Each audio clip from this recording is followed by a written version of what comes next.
So I'm going to call the meeting to order. Thank you guys all for being here. This is our first membership representative meeting for 2025. 2025 is kicking off like a rocket.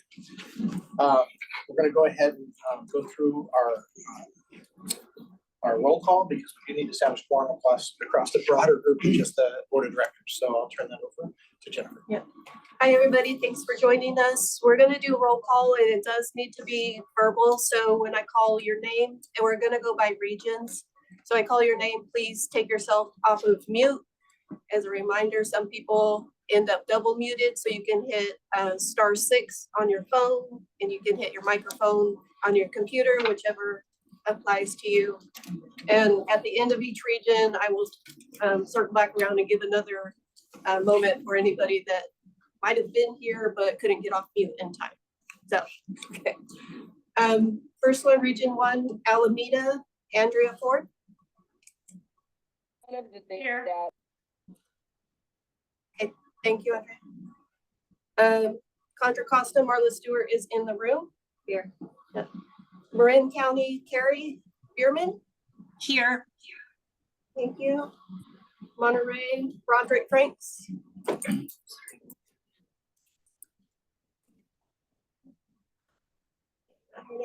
Napa, Jennifer Yasumoto.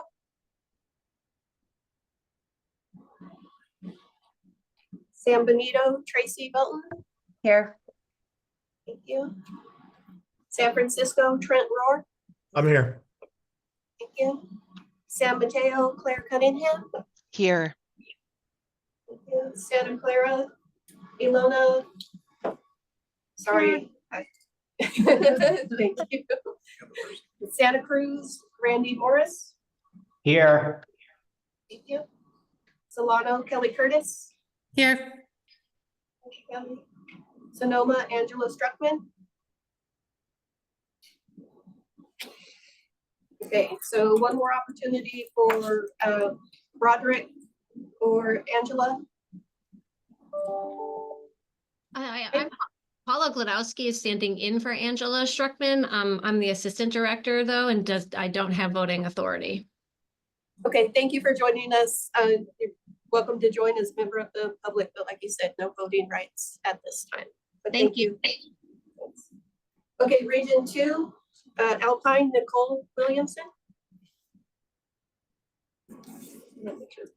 Amador, Ann Watts.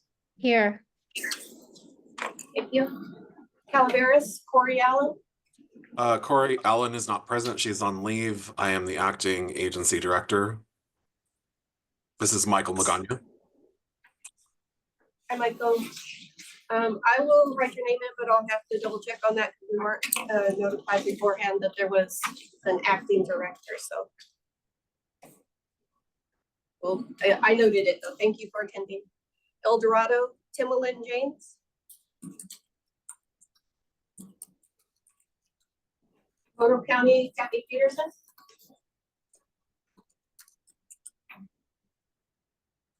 Nevada County, Rachel Pena. I'm here. Thank you, Rachel. Sacramento County, Ethan Dye is in the room. Here. Oh, did you? Oh, I already had it. Oh, okay. Sorry. Placer County, Greg Geisler is also in the room. Sorry. I already had him marked off, so I skipped it. Sierra, Lori McGee.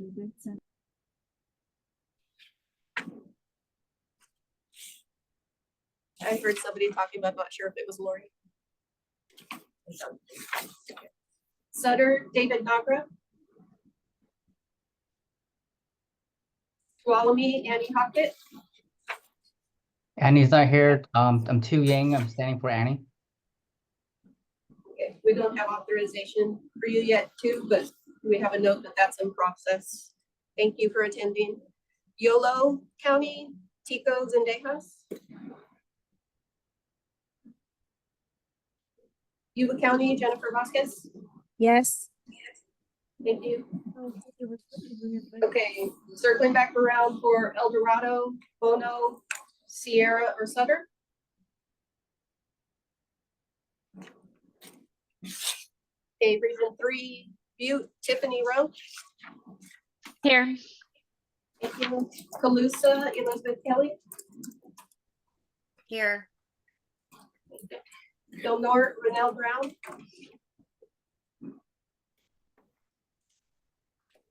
Glenn County, Bill Watson. Here. Good afternoon. Hi, Bill, thank you. Humboldt, Corinne Beck. Connie, I'm here. Sorry. I'm very small typing on this paper. Lake County, Rachel Dillman Parsons. Here. Thank you. Lassen, Jason Bayal. Here. Thank you. Thank you. Mendocino, Dee Dee Parker. Here. Thank you. Modoc, Tom Sandage. Here. Thank you. Loomis, Laura Atkins. Shasta, Dwayne Green. Present. Thank you. Siskiyou, Patricia Barbieri. Present. Thank you. Tehama, Becky Emery. Present. Becky. Trinity, Liz Hamilton. Here. Good afternoon. Thank you. Okay, so circling back around for Del Norte or Plumas. Okay, great representation. Region 4, Fresno, Sonia Begay. Inyo County, Anna Scott. Here. Thank you. Kern County, Leo Murillo. Here. Thank you. Kings County, Wendy Coco. Sorry, my eyes aren't reading that. Madera, Deborah Martinez. Mariposa, Dr. Christina Haley. Nikki Healy here. Yes, you said that correct. Okay, thank you. Merced, Ivania Brown.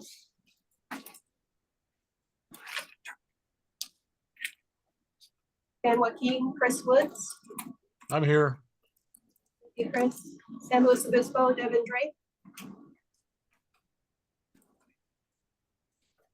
Stanislaus, Christine Huber.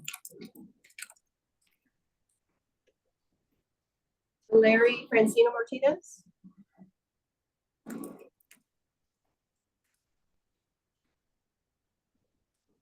right, circling around one more time. Fresno, Kings, Madera, Merced, San Luis Obispo, Stanislaus, or Tulare. Region 5, Imperial, Paula Yanis. Here. Thank you. Orange, Veronica Rodriguez. Here. Riverside, Charity Douglas. Charity Douglas stepped away for just a moment, but she is attending and she should be back in about 5 minutes. Thank you. San Bernardino, James Licurdo is in the room. Thank you. San Diego, Rick Bonney. Present. Thank you. Santa Barbara, Daniel Nielsen. And I know Ventura County, Melissa Livingston let me know that she's not able to attend.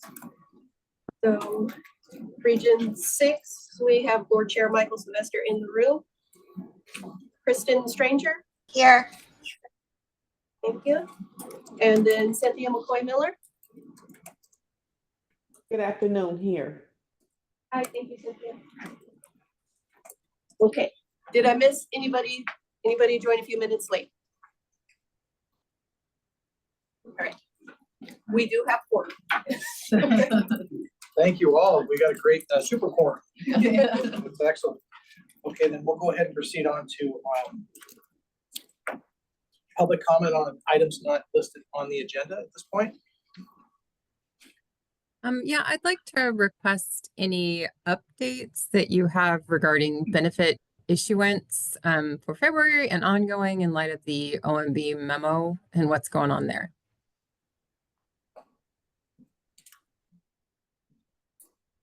Thank you for that comment. We'll go ahead and take that. Any other public comment?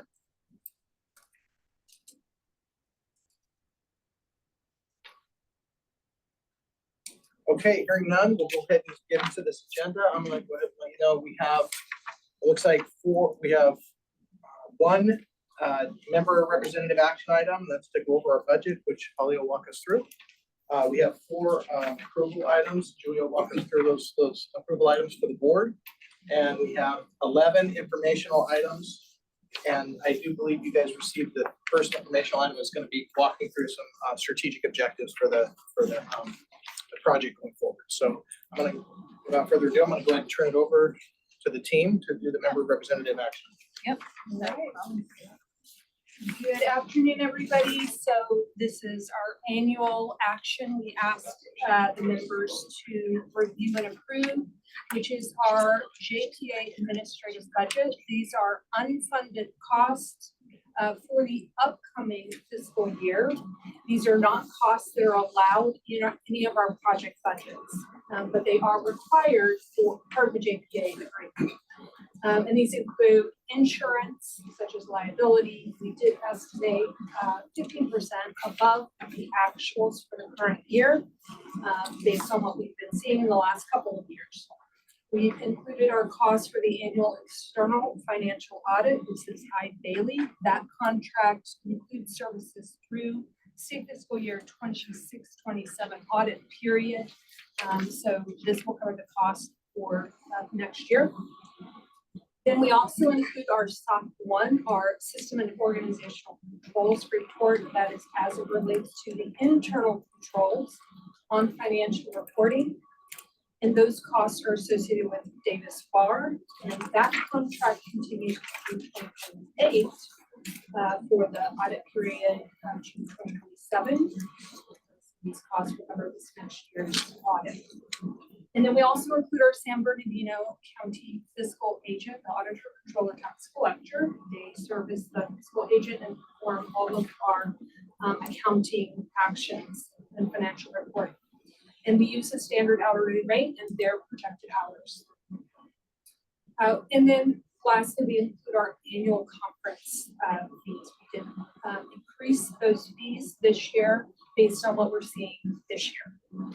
So in total, we're asking for approval of $786,467. It's about $70,000 more than last year, or 10%. And then the next slide shows the distribution of costs by county according to persons served. That is a duplicate persons count. And then we will base actual costs on the more recent persons count. So if it's currently based on 22-23 persons count, it will be updated with the new and just released state fiscal year 23-24 persons count. And that will go out via CIT to all counties, assuming approval today. And with that, I will pause there for turn back to you. Okay, I have a couple questions. On the pass-through charges from like San Bernardino County, they've done some services for us. We reach out for their rates each year and that fits within their budget cycle, so that way it's not going to change, or. Correct. The rate has not changed, and they base it on 1.5 FTEs for the year. And that is what they do that estimate and provide that to us. Do we have any escalator in our cost within each year? They would indicate that when they reach out on an annual basis. Yeah. Okay. Any other questions, comments from any of our members or our state partners? This is open to the entire membership. Okay. Going. Hearing none. Any public comment?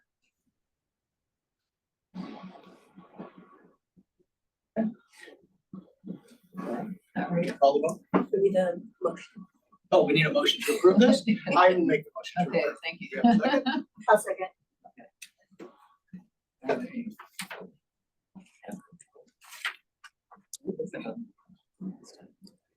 Yeah, this whole thing, right? Okay. So we'll keep track of it. You just want to call it. Oh, okay. Just call the next. Okay. Okay. Andrea, Yes. motion, Terry, Marin, Bowman, Yes. you, Tracy, Belton, Yes. Trent, or Yep. Claire Cunningham, Yes. Liliana. I, Ilona, Santa Clara. oh, sorry. Yes.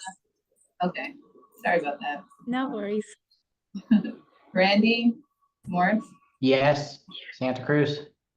all right, Kelly Curtis, Yes. and Watts, Yes. Rachel, Cunningham, Yes.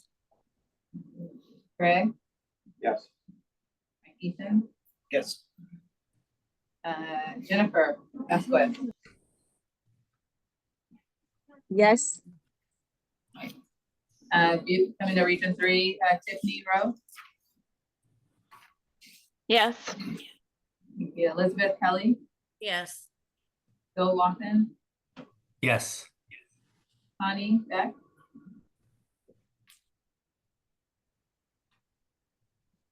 Beck, Yes. Rachel. Okay, there we go. Rachel Dillman Parsons, Hi. Jason, yeah, Yes. Dee Dee Parker, Yes. Tom Sandich, Yes. Dwayne Green, Yes. Patricia, Yes. all right, Becky, Yes. Liz, Liz Yes. Hamilton. Yes. Sorry, no, there's- okay. Anna Scott, Yes. Leo, Yes. Dr. Christina, Kahili. Yes. All right, wonderful. Chris Woods, Yes. all right. Pollyannis, Yes. Veronica Yes. Rodriguez, all right. Charity, Yes. James, Yes. right, you're not in trouble. Richard, Lonnie, Yes. Greg, Chris, Michael, so you already did it. Kristen, Stranger, Yes. Cynthia, Yes. All right, motion passes. This is Sonia from Fresno. hey Sonia, did you show up? Hey. All right, we'll take note of that. Which, do you want to vote now? Sonia, Yes. is that a yes? Yes. Okay. Hi, Julia. This is Francina. I joined as well, and my vote would be Oh, yes. wow. There we go. All right. Yay. All right. Thank you, Francina.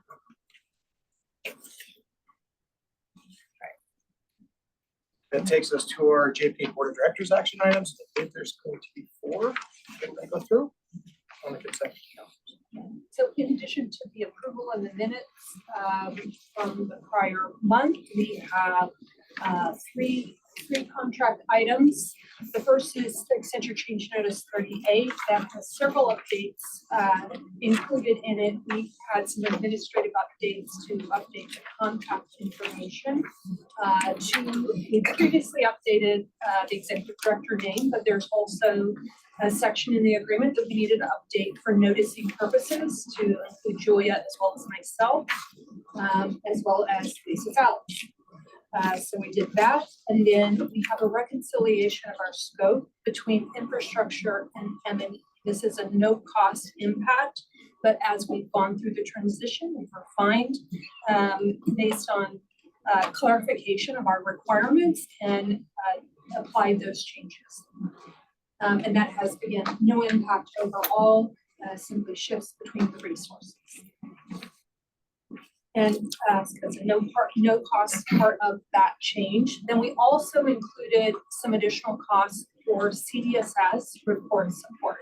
They have identified, and it's included in the state budget, some additional funding for extending their report support. And so we've included hours for that, and that's $229,680 of the $167 million regulatory and administrative change budget services. That leaves a balance of $48.4 million for future work. All of the costs in this change notice are covered in our CalSAWS IAPDU for through premise and accounted for in the JPA project budget. The next item is our ClearBest work order for quality assurance services for transition. The amount is 1.5 million. This amount was previously included in change order number 9. And so therefore it has no impact on the overall total. And this work order will fully utilize the total transition budget of 2.3 million. So we've accounted now for all the infrastructure transition and now the M&E transition QA services. And then lastly, we have a MOU between CalSAWS and the state of New York for release, a one-time release of CalSAWS and our business house source code and system documentation. And Joy, if you want to add anything on that one. So New York is on a very similar journey, and so they reached out to us, towards the end of last year. So we've been in conversations with them on the MOU. This is not something that's unusual. We've done this on multiple occasions. So once we execute this, David Tyra, our legal counsel, reviewed the MOU and approved it. But once we do this, we can start the actual transfer from CalSAWS to the state of New York. Back to you. I have a question that I'll get up. On the source code, I understand that that's also a requirement in our federal approvals for transportability of the source code for the application. Just want to confirm. Yes. You mentioned the ClearBest. You said it was accounted for in change order 9. Is that just? That was the last base agreement update. That went through state and federal approval. And so that was the last base agreement. So this is a work order. Okay, against that. Okay, thank you. Thanks for differentiating. Yeah. And then on the enhancements, the prior one, you mentioned that there was an additional 229. I see 229,000 that's been added. That's an added revenues to the revenue source from CDSS for reporting for them. Yes, we have an APD that is approved for that funding now. It was funding that they had identified in order to extend, provide additional hours for that support. So it's dedicated very specifically to that. They actually have this today with PHCS and CDSS have hours today, but CDSS is looking to leverage some additional hours. So that's a supplement to that. Okay. All right, I'll open up any questions or comments from our board members or our state partners on any of these 4 items that you heard.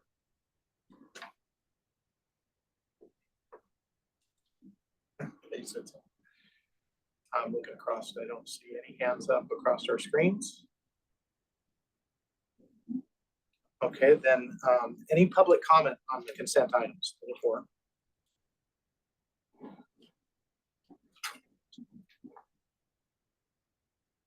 Okay, hearing none, do we have a motion to approve the slate of 4 items? I'll move. Okay, thank you. Do we have a second? Second. All right, Marlon? Yes. Kelly Curtis? Yes. Bill Watson? Yes.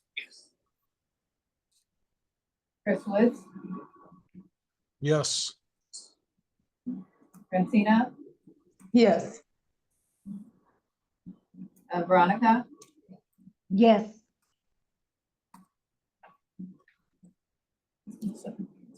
She's up here.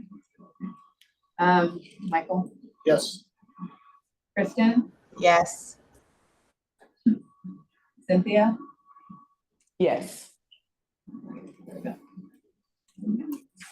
All right, that concludes the vote items. The next up is a series of informational items, starting off with the strategic priorities discussion.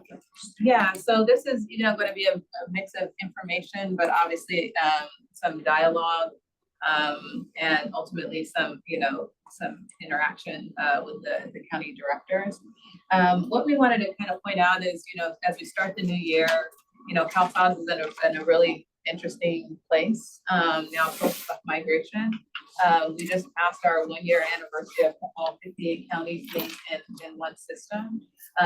Yes. That's good. Happy birthday. Happy belated birthday. They said it couldn't be done. Who said it could be done, yeah. And so, we're kind of entering this new phase of, where everybody's been marching towards migration, and now we can actually move towards some of the, really fun work in terms of meeting the needs of the counties. And so I think it's really important for us to stay aligned with what the counties' tasks are. We got a lot of people, a lot of counties that we have to kind of balance. And so what we're hoping to do is, just kind of to start a new model for our interaction and the feedback we're getting from the counties. We really wanted to use this time to identify some of the key themes and desired outcomes from our county partners. This is really important, right? Because we have some immediate needs, as we've seen even in the last, few weeks, but also some of our long-term transformational effort. And so that balancing act that we constantly need to do still has to be very strategic and thoughtful, right? Because at the end of the day, it's what do the counties want us to focus on? What are the burning priorities? And we get a lot of inputs, on these. So we get, through SCRs, we have site visits, we have, we're constantly pulling and getting all this information. But the question is, how do we really maximize the impact that we're having for the counties, from the county eligibility workers, from that experience, from, serving the public and creating efficiencies there. And so, this exercise is really to look at some of those objective areas and ask for feedback from the members who are here, present virtually and, and here in the room, to see what are out of these objective areas, the areas that you would like us to potentially focus on.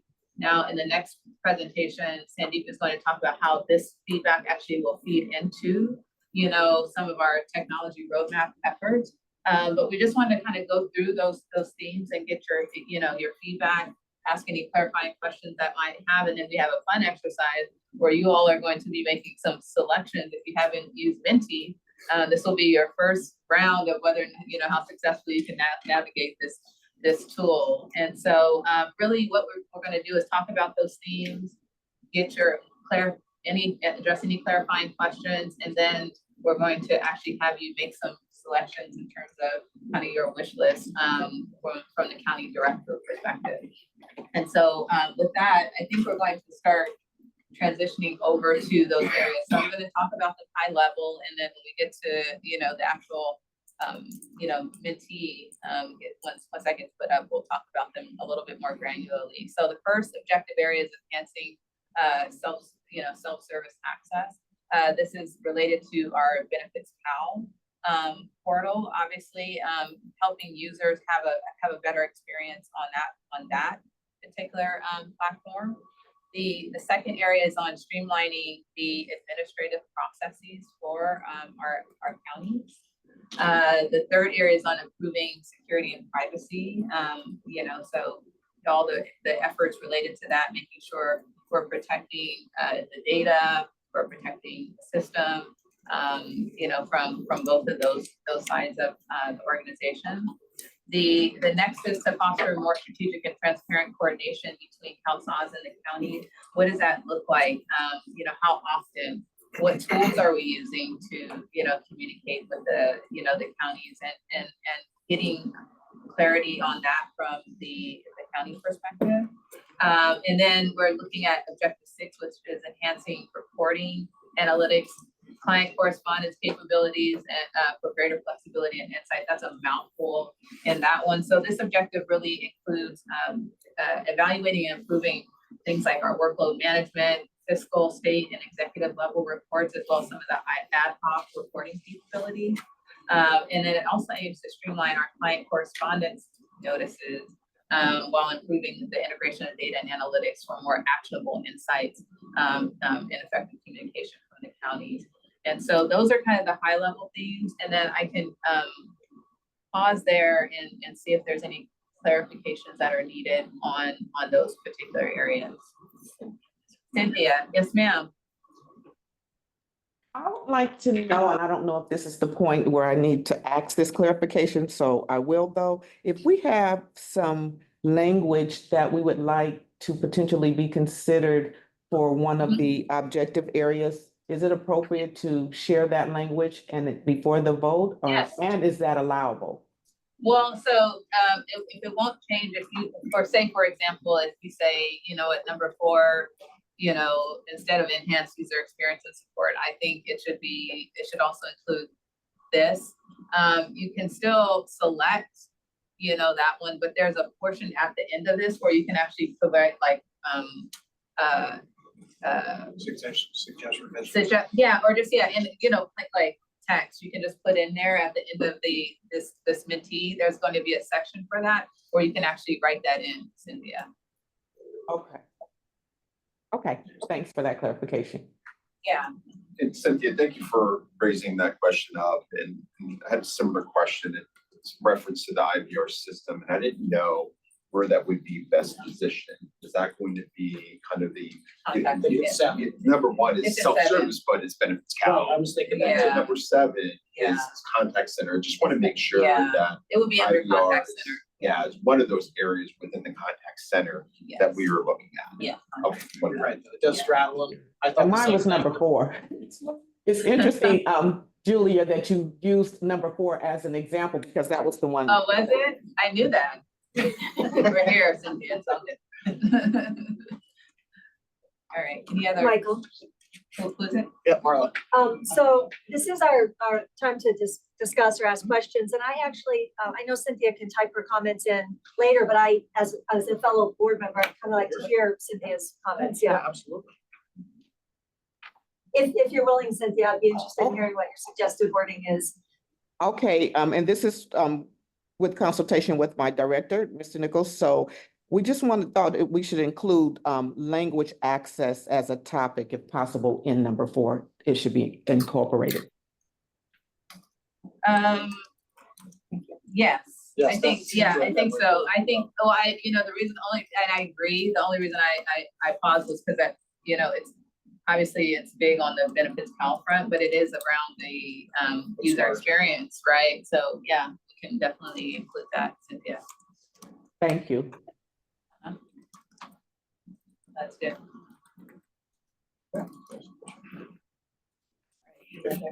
Yeah, and if any of the other directors have similar input that you want to give, I mean, this is an interactive. Yeah. This is There's plenty something of where, time for this, so. yeah, where we can evolve it. We are taking a little risk in doing an electronic multi-mode, but you guys have done this with your staffs, I'm sure, the Mentimeters. It's not tech fault free. Sometimes we might actually run into some bumps on it, but we're gonna give it our best shot on taking this kind of as a Yeah, group. this isn't a test. Yeah. All right. I have another Yes. question or comment, thank you. So on just a kind of a question, as I've been looking at these and thinking about these, what I really want to do is pick 4 and lump the other 3 in them. So we get them all. So I was wondering about number 3, improve security and privacy. From my perspective, that seems like kind of a core function that CalSAWS is always working on. And I'm wondering if we pick that as an objective, what is sort of additional or what more would be done on top of the core function? I on security, I don't know how much I would be saying here in terms of what we would be doing, but I think it would just be, there's stuff that we at core we need to do, like to stay NIST compliant, but there's always the over and above that we can do, you know, even on the privacy front to make sure we're protecting, you know, that data. So there's kind of that baseline that we can do, but there's also tools and tooling and things that we can do to kind of stay ahead of rather than reacting to, you know, regulations. So I think that's kind of, I think at a high level what that one. Yeah, just piggybacking off of Marlo's comment, all the others have distinctive functional kind of areas. That one for 3 for me was also one that I wanted to tag on, no matter how I ordered them, someone got to be in there. So it's almost table stakes infrastructure kind of component that we might want to asterisk that one and, you know, make sure that that's something that. I had a similar impression. You know, it's probably the most important of all of them comparatively, and we have to address that. Sounds kind of boring as far as a choice, because how much do we really want to think about that sort of stuff? But if we don't, we can't not have them. So. Right. Yeah. I agree. So if it's not showing up at the top for people, it's because we think it's automatic. Yeah. Just so we know the votes come in. I think there might be other people that feel that security is one of those. And then I had a second one that was kind of similar to that, and that is number 5, the strategic and transparent coordination between CalSAWs and counties. That also feels a little bit like a base standard one to me, and I was wondering if you can talk a little bit about what might be different or what might change if we prioritize this one. Yeah, I think one of the things we talked about is better tools of communication and collaboration with the counties. You know, one thing that we would probably, you know, explore under this is like an actual portal where information is actually pulled in versus like email, where every government agency is over reliant on emails as a form of communication, and it hasn't really served us, you know, well. So that counties can get more real-time information from the project and see how things are tracking. So I think that that's kind of where that we will bolster that up, because there's some tooling that we can use to actually. Are we thinking of that when we think about it as possibly a better or improved method than say email? Would we also include an interactive aspect of it? Yes. Where we could, you know, put things in and have them responded to in real time? Yeah, we have it written, but we don't know if it's important to you all, right? So I think that's why we're asking these questions. Sergeant. Is number 5, number 5 also include like looking at, I know we had a conversation a little while ago. Last week, feels like forever ago. But like right now there's a certain process when a county asks for something, it comes in for the county and it gets prioritized based on when it comes in for the county. But there's no design. So let's say 12 counties wanted to change their GA program and 11 of the counties wanted to get rid of the SAR 7 or income reporting.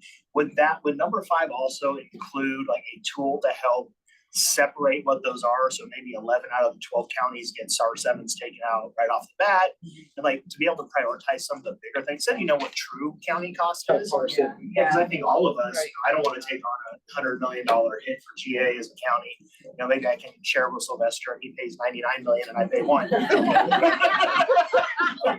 Can I share our GR with you? Is that what you're saying? No. That's why we all good at the size. Like, is that worth something and that would live? Okay. Yeah, absolutely. Yeah. You'll see a little bit about that when we get to the SCRPOC process, where we can be more intelligent about how we're clustering, It's a great point though. But we have talked about that. GAGR is actually the example that we've used, where it's like, didn't we just spread this cost among their requirements aren't that different, but they're little, so we'd already had that conversation as something that we're, so yes, short answer, yeah. Have a hand raised on. I don't see a hand. Oh, is that just a screen lit up? All right, any other questions before we move over to James? You taking your glasses off? No, just excited. Okay. He's like, I've been waiting for this moment. Yeah. Julie, you were mentioning that Sandeep was going to speak to some of this too. Yes, yeah. So, Okay. well, more in terms of how this is feeding into our technology roadmap, like, so after we get past this part, it's behind it. Okay. Yeah, so he's on point for that, that part. Okay. Should we start in the fun part? Yes, we're starting the fun part. That it wasn't sent to everybody. Yeah, this is just to be clear, this is only for the county director, so they all have those, the links. So if you're feeling a little bit of FOMO, it's because this is specifically, this part of the conversation is only for the county directors to give their feedback. So, all right, so here's the high level, the Mentee, is that what it's called? Yeah, okay, mentee. All right, so we're just gonna go over the objectives that I just went over, but it includes the details that, that you all should have in terms of each of these objectives about increasing adoption of Benefits Cal, as well as improvements to the functionality of the Benefits Cal portal is objective 1. Just go ahead and advance to the next one. Julie, do they need to all be in Menti right now? They should be in Mentee. So So use- while we're going through this. Grab that we can email she sent you Yeah. yesterday Or and click today. on the link. Yeah. Or today, I'm sorry, today. Yeah. And enter your name. Yes, you're gonna have to enter your name in your county. Can you see how A many minute people are from in? administrators, can you see who's in on the Menti right now? Can't see Who's who. administrator? Can't see who, but you can start seeing how many. And so before we start the selection part. Okay. Yeah. But not to them, this is just informational slides. Yeah, I just want to make sure the directors know. Yeah. Pop up the email, click on the link, and it'll ask you for your name and then it'll put you right in. Yeah, so I'm going over these now just to give you some time. That's why I went over it there, and then I'm going over it now. This is the time to start clicking in, enter your name in your county. No usernames or, That's the screen now. So this is the screen you'll see once you once you enter your name, okay? All right, let's go to the second objective. The second objective, I can't read it on there, but it's on streamlining the administrative processes. So this includes reducing the time spent on administrative tasks by eligibility staff through automation. So we're assisting with the accuracy of data, imaging and processing in the system through error checking, quality control alerts. So workload management, which we get asked about a lot, and intercounty transfers would also fall under this objective. Would prompting and pop-ups, that kind of Yes. thing fall into here too? Yes. Assistive? Yes. Something? Oh, great. The next objective.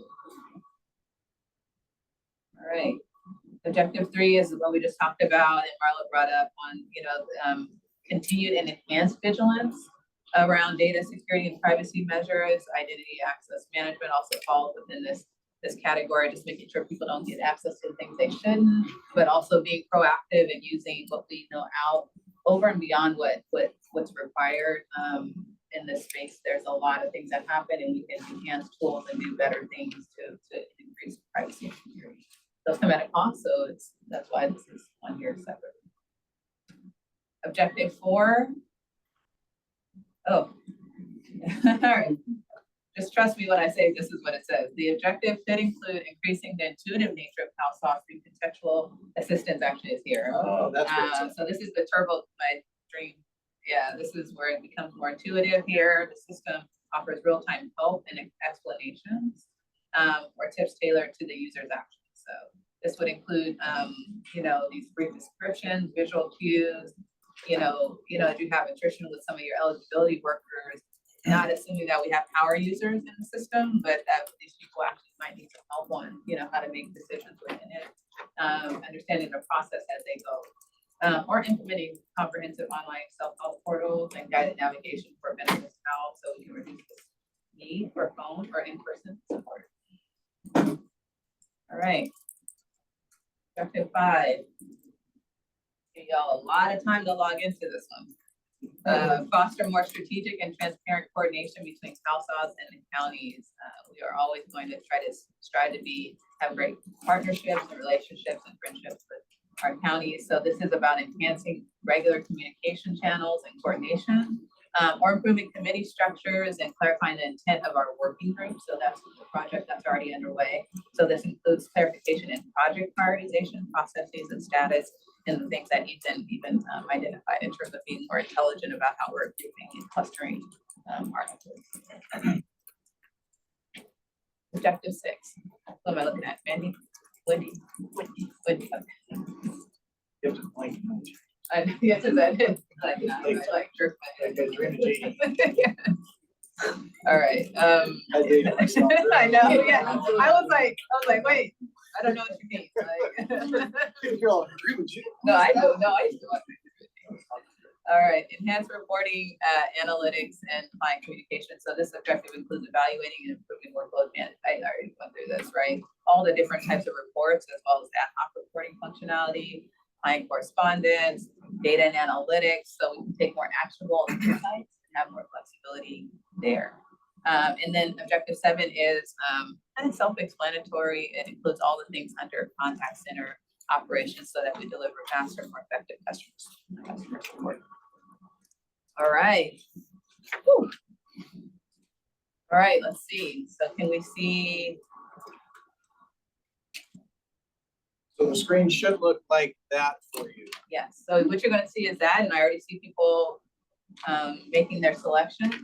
So as you click on no more than 4 of those, your selections will start to populate the screen. This is just, look at that. This is fun to watch. They need to make sure they're clicking on the one, I know they want the that actual one. mentee and not the screen. That for the- happens for the- too. for- Yeah, for the don't click meeting. on the meeting, click on the actual. I do that all the time when they do internal mentee. And that won't come on the screen. That's why I always lose the all staff like competition. Oh, in the But- chat, or is that not appropriate? No, not in the chat, on the, It'll be in your browser. yeah. Pull up the browser. Okay. So maybe say again. It's in Yeah. an email, Cynthia. The link is in the email that was sent. I know it's a little confusing. The way you can tell the difference is if on the right, do you have check boxes that you can Yeah, select from? there's a That green means you're in, box. It's like a little green box on the right side. because it looks just like the. Unless you, like if you're Yeah. colorblind.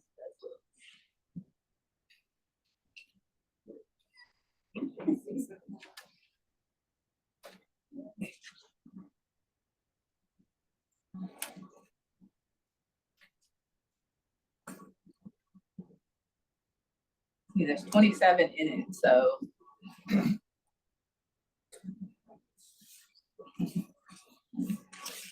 I'm getting an error that says presenter hasn't changed slides yet.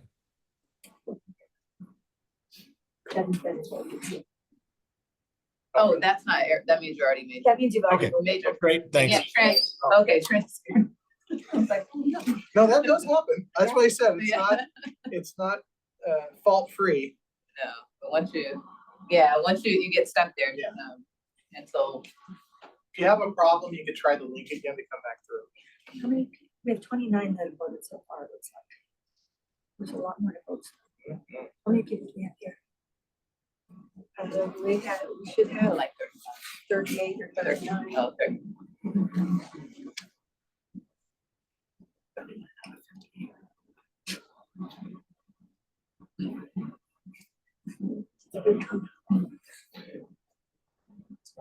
So we're assuming you're taking your time thinking about this, and if you're struggling technically, you don't have to out yourself. You could just email us on the side and let us know. Yes, if you're yeah, having a little absolutely. bit of trouble on that.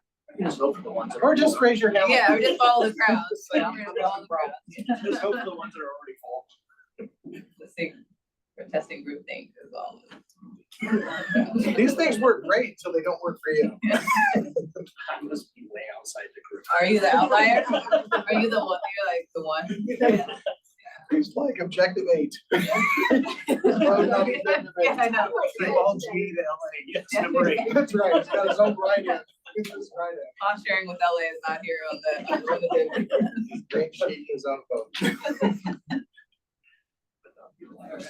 These are preferences. Yeah. When I did mine since I'm on a laptop, I put mine in and then I was just sitting there and I realized I had to scroll down and hit submit. Oh, that's true. You might not, if you Make sure haven't you're hit submit submitting. yet, you're not in yet. If on the right, you see your check mark still in there, you haven't submitted your selections. Well, so I Scroll think down. 33 are in. That's That was me, And I see guys. I 30 didn't votes, say so we're actually on the, Close. yeah. Hey, we're pretty good, actually. Yeah. We do these in our management meetings a lot, and we struggle. Oh, it's just something wrong with somebody. Great. Okay. Rachel, I'll follow up with you. Outside of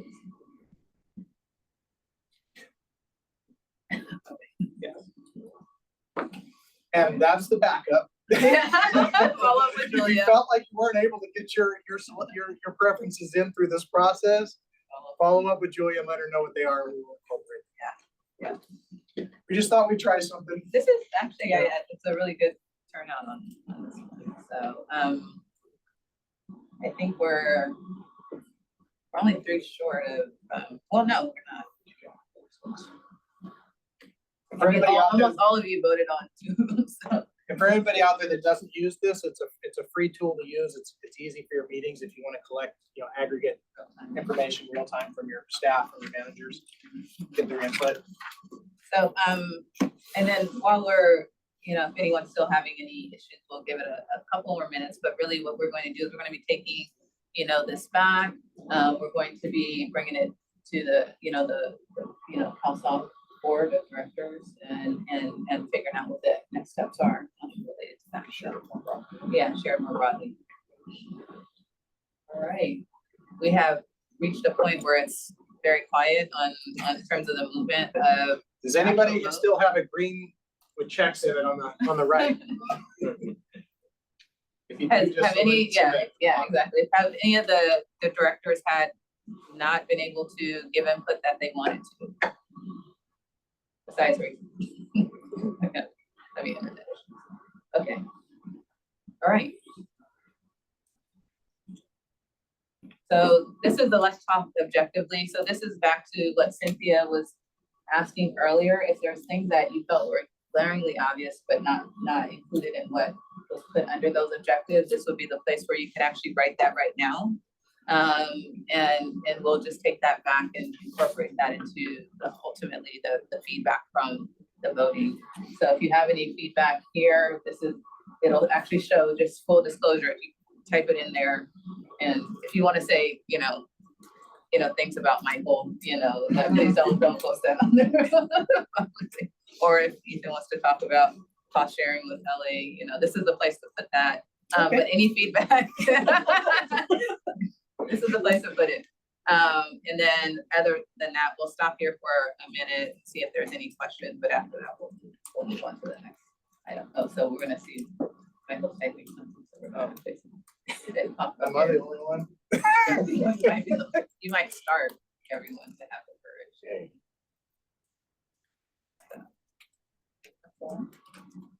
Okay, there it is. Okay. Oh, yeah. Yeah. Oh, okay.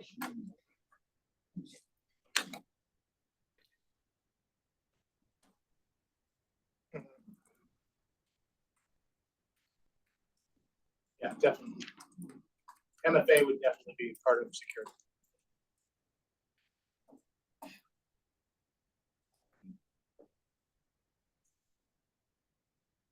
Oh.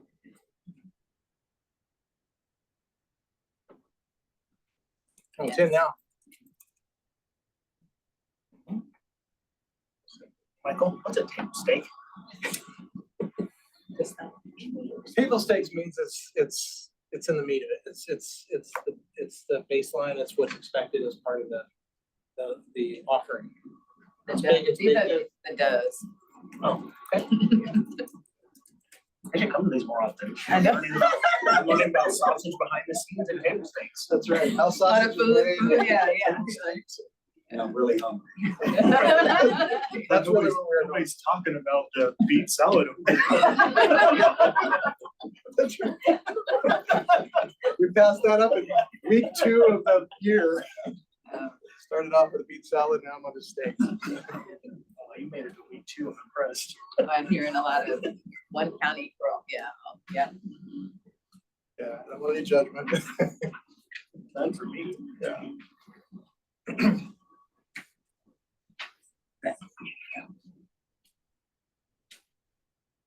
Yeah.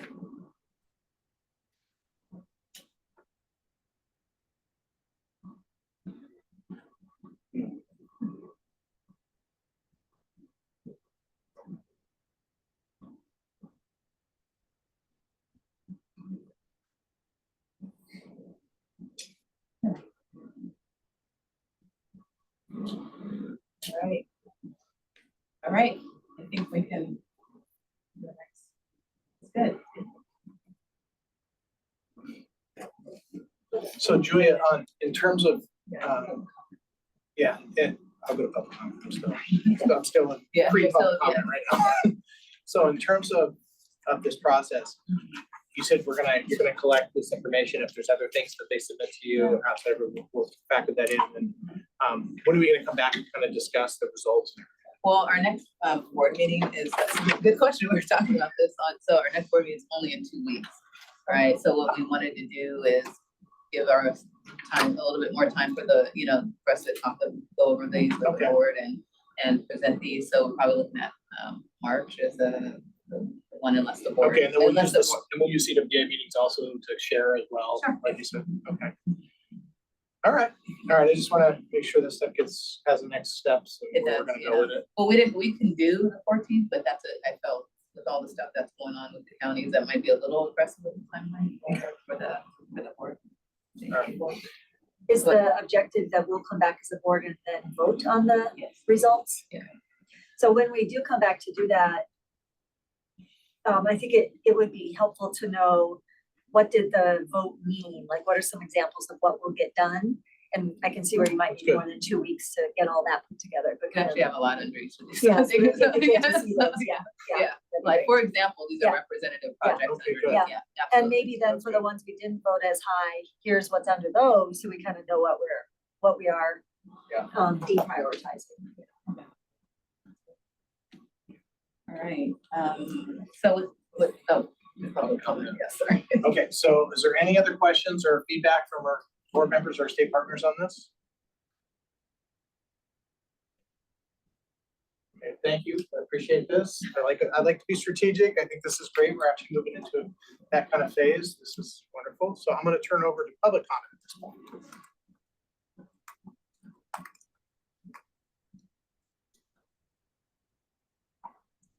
Okay, hearing none, we're going to go ahead and move on to the next item in our informationals, and that leads us into high-level roadmap. Yep, I'm going to turn it over to Sandeep, who's our CalSA's new Chief Technology Officer, to talk about. Been waiting to have this. This is his moment. Yeah.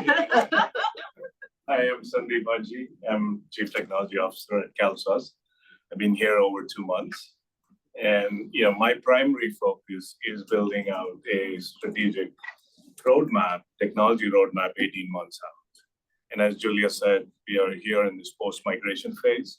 How do we do innovation towards the product, services, systems which CalSA's manages and maintains, and use that towards driving better outcomes, towards pain, needs, wants, other things which we're looking for. So that's my primary focus.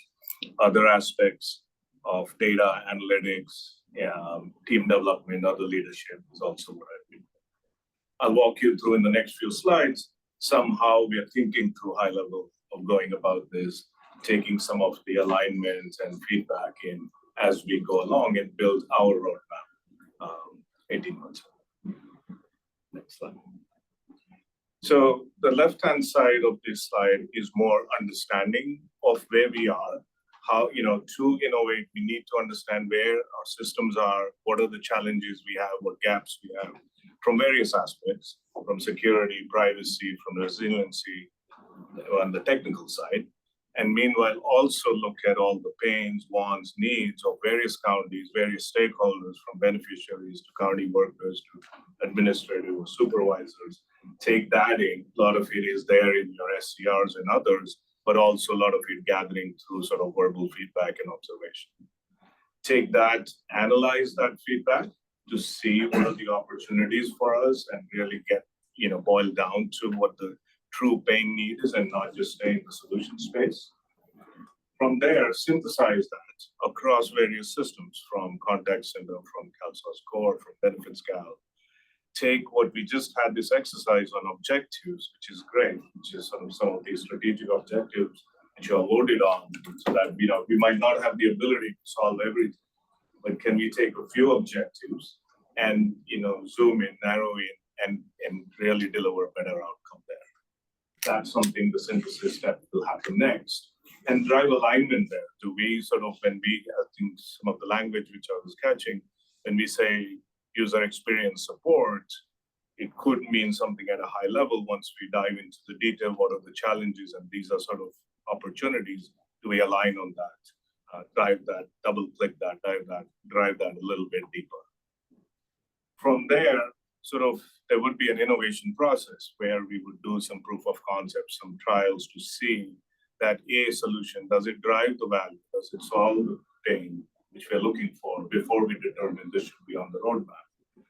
That's something which we will go through as an innovation process within CalSOS and with some of our partners as well, some of our counties as well. Meanwhile, being cognizant of what are already the county commits, what are some of the policy commits, what are policy roadmap, also some of the IPD or the projects which are already in flight that has taken the capacity, understanding that, and this will then synthesize what we want to innovate on with that, and that will be our roadmap. So that's sort of at a 1,000-foot level how we'll be building our roadmap, and I'll be sort of leading that. Next slide. So just a visual on what a roadmap. Roadmap is a narrative of what we want to do. What you see on top, various themes which we are talking about, some of it, the core, the application side, the infrastructure side, and everything to analytics, reporting, OCAD. What is now is just going to be understood, placed here. This is not something which I'll be driving, which is already committed for. You all are waiting for it. It's in flight. Next and later is sort of where will be most of the work. And each of these initiatives will have some clarity as to what problem we're trying to solve, what does success look like, how do we measure success, so that we understand what the outcomes will be of each of these initiatives, and we can understand that with a lot of clarity. From there, once we align there again, and we understand that is our roadmap, that's our narrative of sequence of things, what are going to happen in imaging, say, or in contact center.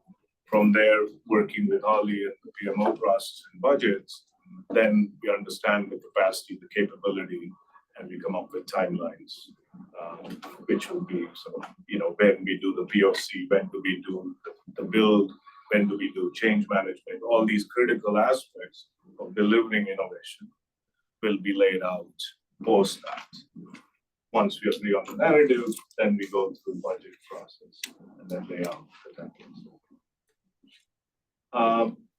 Next steps would be, next steps. I continue my effort working closely with a lot of team members here, identifying the systems, assessing the system, identifying the gaps, talking to counties and other stakeholders to gather feedback, observing them on what you all are trying to do and what challenges you all are facing. Then align these initiatives and opportunities as previous process laid out to the objectives and goals which Julia pointed out earlier, and then provide an update in June 2025. Thanks. Okay. I have a couple questions. So I really like this. I like us to be intentional. And I think we're getting to where we can actually do this and identify kind of what's important to us. I think that's what some of this exercise was about, was to start that. Defining success, I think, is going to be really important. Is really, what does it look like? When we've done something and delivered it well. I do want to have that kind of cyclical process you're talking about, but I also want to factor in, and I want to make sure we factor in adaptation and nimbleness. We're going to have to be nimble because our customers require that, the folks we serve, the world we work in, and from the policy standpoint, is constantly changing. So we need to make sure that we're not locking ourselves into rigidly, even in some of our strategic areas. We need to make sure that we have an ability to keep adapting. Yeah. So I want to make sure that's built in. Yeah, I think as one of the innovation steps, we will look at all our systems, the extensibility, and like how they can be adapted to various workflows or needs. That could be a part of our innovation, so that it's easier for us to react and deliver faster. Yeah, I think that's part of the process, is to allow CalSOS to be structured in such a way so that we can be more nimble and responsive to those things, and it doesn't disrupt everything, because we have to pivot on a policy change or something like that. Like we don't really walk and chew gum as well as we probably could in the future, but that's a part of this as well. It's making us more nimble. I just think it's evident, it's self-evident that our demands keep getting higher and higher for us to be very responsive to the public, and that has to marinate down into the project. And that's why I'm hoping that taking this more strategic approach will actually have adaptability and nimbleness built into every step. Reevaluating our priorities frequently. Is going to be something we need to do as well. I have a comment as well, Michael. Really appreciate the approach, and we really do need to be nimble, and we need to adapt as we need to. And I like that this is a good time now that we've sort of all been on for a year to really be looking at strategic movement forward. One of the priorities I have that I want to make sure we don't lose sight of is we're 58 counties. We don't all have the same needs. And so we need to somehow always remember that and make sure that we're getting feedback across the board and sort of just ensuring that we're moving together collectively. Yeah, it's a balancing act, right? Because what I saw in the open text feedback was also like leveraging where there's opportunities, you know, something that even the directors are hoping we can do better in the future. And like Ethan that also said that as well. So I agree, you know, so balancing the standardization and the the flexibility of the unique needs of each county is something that we need to do for sure. Yeah, and I think as counties, I'll speak for myself, you know, I'm very willing to sort of adopt innovations that other counties are working on for sure. But I know for myself, I just want to know that I've had a chance to provide input. So I just want to make sure counties are continually having a chance to provide input and that we're hearing from everybody. Great point. Sandy, there's a question in the chat. Was OKR stand for? Objectives and key results. Key results. So you have objectives, which we talked about, and then how you measure them would be by key results. So if we say we want to improve user experience, there would be a few things we would say, and then we can quantify that we met our objective. Thank you. Yeah, Jennifer knew that. All right, awesome. Other comments, questions from our board members, state partners? Just a quick comment on the feedback. I just appreciate a couple of slides earlier, how we're ensuring that we're keeping the user feedback in this conversation. I think it's incredibly important that we're getting feedback from our end users, and you know, whether it's text notification and what's kind of resonating with our recipients and what is not, compared to even you touched on IVR, push notification, and you know what is the critical information that we are pushing when a customer authenticates and they're getting information given to them. You know, what's successful and then what's just kind of noise to our recipients, and then as well as within even benefits count. Registration is super important, right?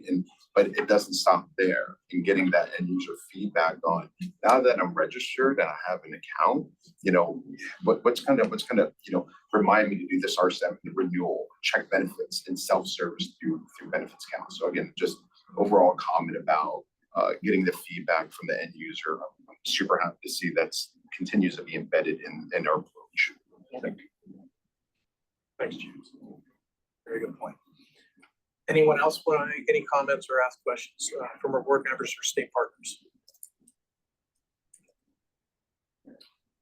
Okay, hearing none. Any public comment?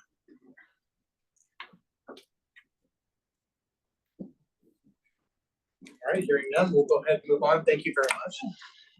That takes us to SCR proof of concept. Is that the next one? Yes. Okay. So this is just sharing some progress that we're making, kind of related to what Ethan was talking about. We get a lot of feedback about the SCRs. We have a historical backlog of SCR requests that were just in the system, and what we wanted to do is kind of add start cross-cutting that information in more intentional ways so that we could really make decisions related to that. So we did, speaking of POCs, we started with the SCRs, it's a relatively static group of data, right? We don't get like big barrage of SCRs at any given time.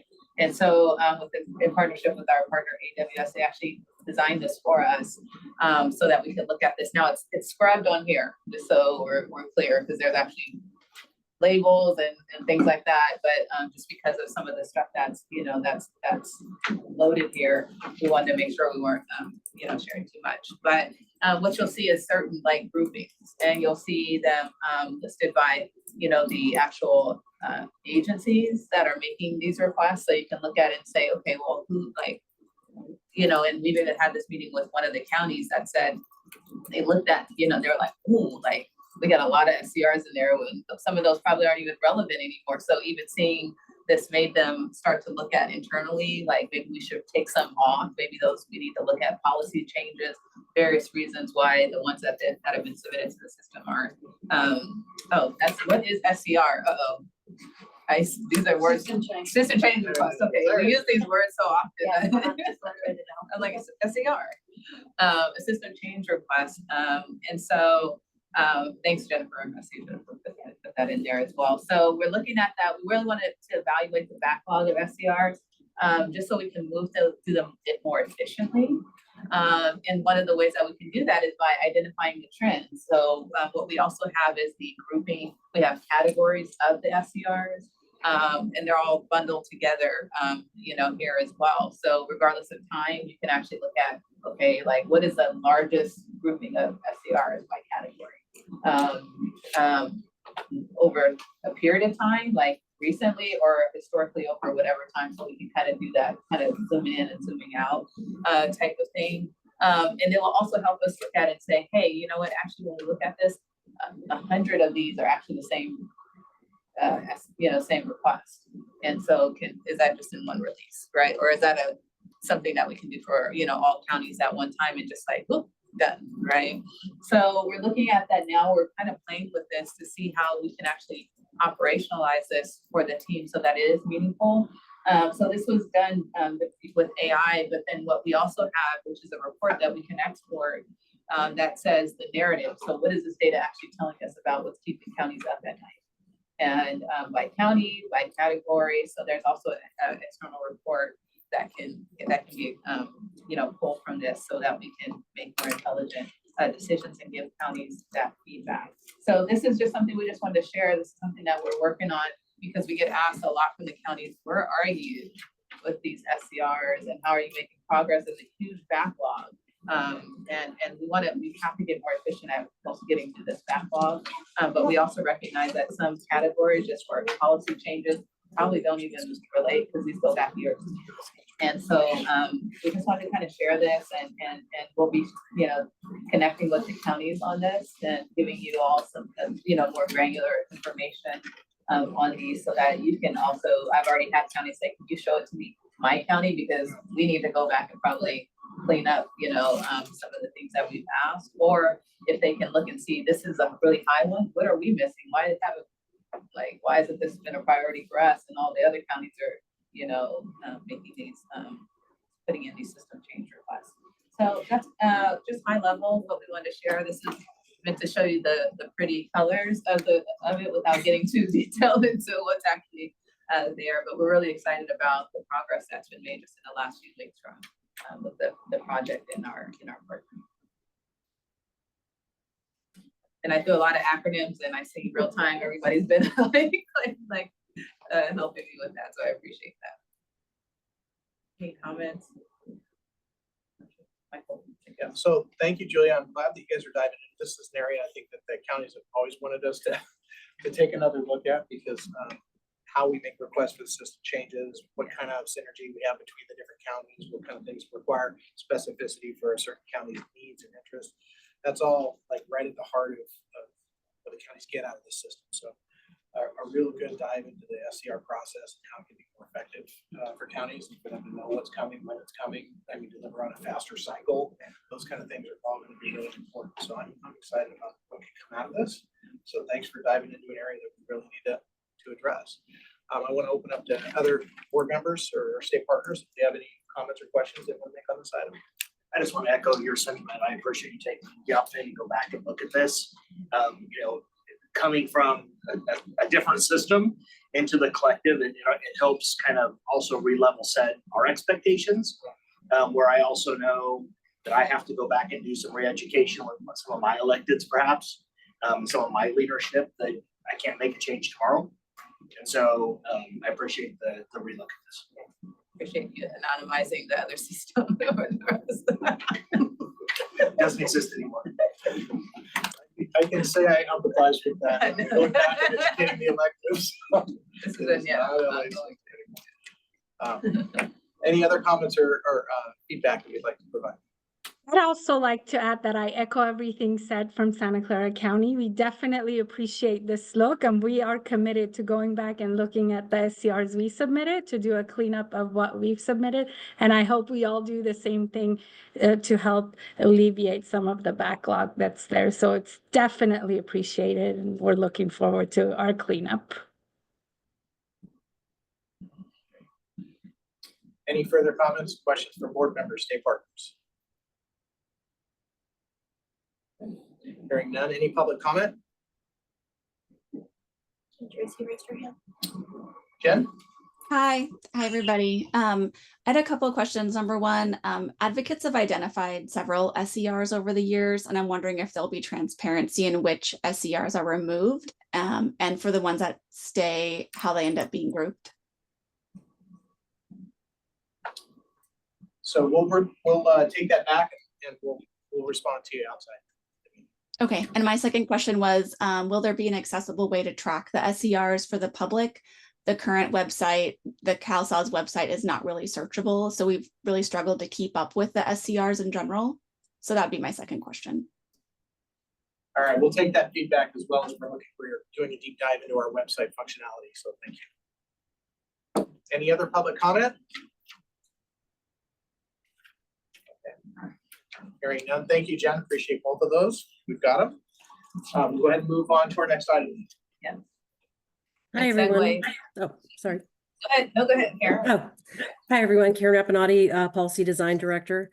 So continuing on the on the theme of change, as we're moving forward, I wanted to provide a little bit of background and then an idea of where we're going with regard to committees and our CER process, which is the CalSAWS enhancement request process. And to date, I appreciate the comments in the last discussion, in that CERs to date have been anybody could put one in for anything. And where that kind of comes from is, for the last 20 years, we've had a committee structure that's pretty much remained the same, and the process for submitting changes has been roughly the same. And what that really results in as we've grown is that we have about 32 independent committees, and they're meeting on a regular basis. And so it's quite involved. And looking at the business problem on the next slide, we've grown from essentially 4 counties to 39 in this trajectory, 39 to 40, and then with all 58, and going from a county-centric look at things to a regional perspective. We have grown so much just in that area. And then add on top of that, committees, they met in person. And so it was kind of a pretty confined group of folks who were, providing feedback on designs and that sort of thing. And then once we were doing a lot of work from home, that attendance, because of switching to Teams or Zoom meetings, has expanded significantly. And one of the problems that we're seeking to address is, how do we still get information out to people without necessarily having to have 150 people in a meeting, which is what we have today, or upwards of 200. The meetings last today for a long period of time, and the participation of RCMs having to talk with other regional people and still do their everyday work is one of the other problems we're seeking to resolve.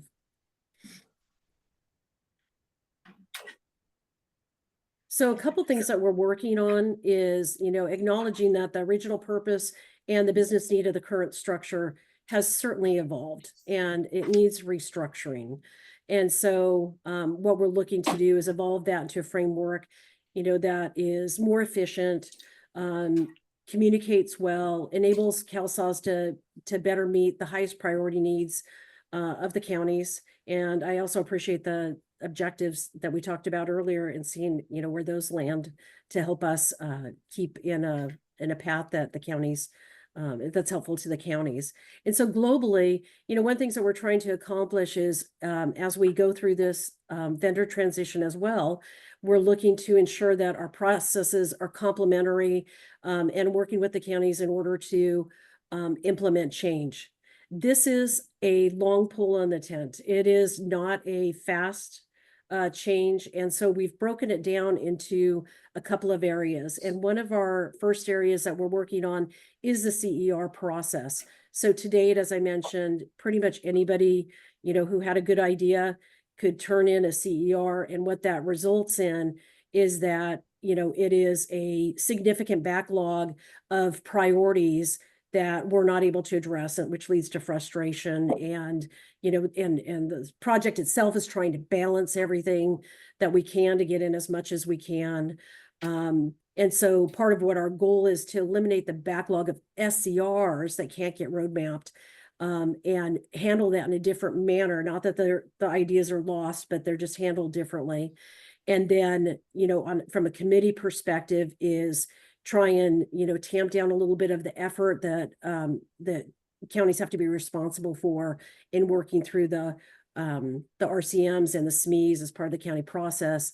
And we would look to continue to maintain the use of the small groups like we've been doing for the last several years, which has proven to be very effective and provides quite a bit of feedback. So as we move ahead, part of the CER process evolution is to identify a process that can meet the needs and can help things bubble up from the counties into the regions and provide essentially at the end of it kind of a county-wide perspective. So somebody would, you know, could still have a good idea that they have a need on, and we want to kind of turn that a little bit more into a more of a business perspective. What's the business need that we're trying to solve for? CERs today kind of ask for, what would you like to see the system do? And what we really want to solve for is, what problems are we trying to solve? What is the what? And then, you know, the project can help with the how. And so those business needs then get discussed, you know, not only the county level, but they bubble up to the regional level. And if there are ones that are similar, we're hoping that those can get grouped together. And then, you know, those get elevated to a cross-regional perspective. You know, maybe there's some themes that can be gathered with those. And then when they come into the project, we have to figure out, like, how many of those things can we deal with. Today, we do that on the CalSAW side. We're looking to try and see if we can do that before it comes into CalSAW, so that the items that come into CalSAWs, and this is enhancements, it's not policy. Policy still gets dealt with as it does today, where it's always a priority to get those things in that are needing to, you know, meet effective dates and all that sort of stuff. We still have that that objective, but these are looking to balance what are the highest priorities with what we can actually roadmap, so that when it comes into CalSAWs, we're looking to get it on a roadmap, get it a targeted release, and get it on a path. And so folks know where their things are more than they do today, where it's just in a big giant backlog list of committee priorities. And so that we're able to focus and, you know, get things on a path that can help the best amount of counties the most of the time, sort of thing. And as we move to the next slide. So what we've been doing currently is, for the CER process, we are working on a straw man that kind of identifies a path through which this would take, and the communication that would be needed. This is a pretty significant change, and it's not all figured out yet. So we just have the straw man. We are still working through what it ultimately will look out like. Right now, we kind of have a happy path, if you will, but there's a lot of nuances in the requests and in changing this. And so we're also developing a new request form that helps to identify, so that counties, as they're speaking to each other, and the project understands as well, when we get it, what the request is, what's needed, what's the business need. And there's a series of different questions to help figure out exactly what is necessary. We do a lot of that today within the project, but we want to make it a little bit more visible to the counties in terms of them helping to identify what is most important. And then as we look ahead to future activities, we're looking to engage our committee strike team, and we're looking to develop products that can propose an evolved model that is more helpful to the amount of time that counties are putting in, also potentially to the, excuse me, to the comment that Julia made earlier about potentially using other tools, maybe a website or web access someplace, to be able to be more effective in the communication. And so people don't necessarily have to come to a meeting to get the communication that's needed, that they can get the information that they need by, being able to see a website or something like that, not relying on email. And then as we work through this committee strike team, we'll be bringing that process for approval so that we are getting everybody on the same page with the path that we're looking to go forward with. We will have counties involved in this process as well. And we are looking forward to seeing where this can take us. And then our next activity, our next steps are looking to some regional representation as we look to do the committee team kickoff, sorry. And we will be providing JPA and PSC progress along the way. And just one final comment, as I started with, this is a long process of change. We're a big giant boat. We've been doing things the same way for a very long time. In all fairness, we've been in a migration stance for many, many, many, many years. And it's exciting to get to a point where we're not in that process anymore, where that takes up so much of the time and energy, and we can start focusing, as everybody else has said in this presentation, more strategically. So we're looking forward to it.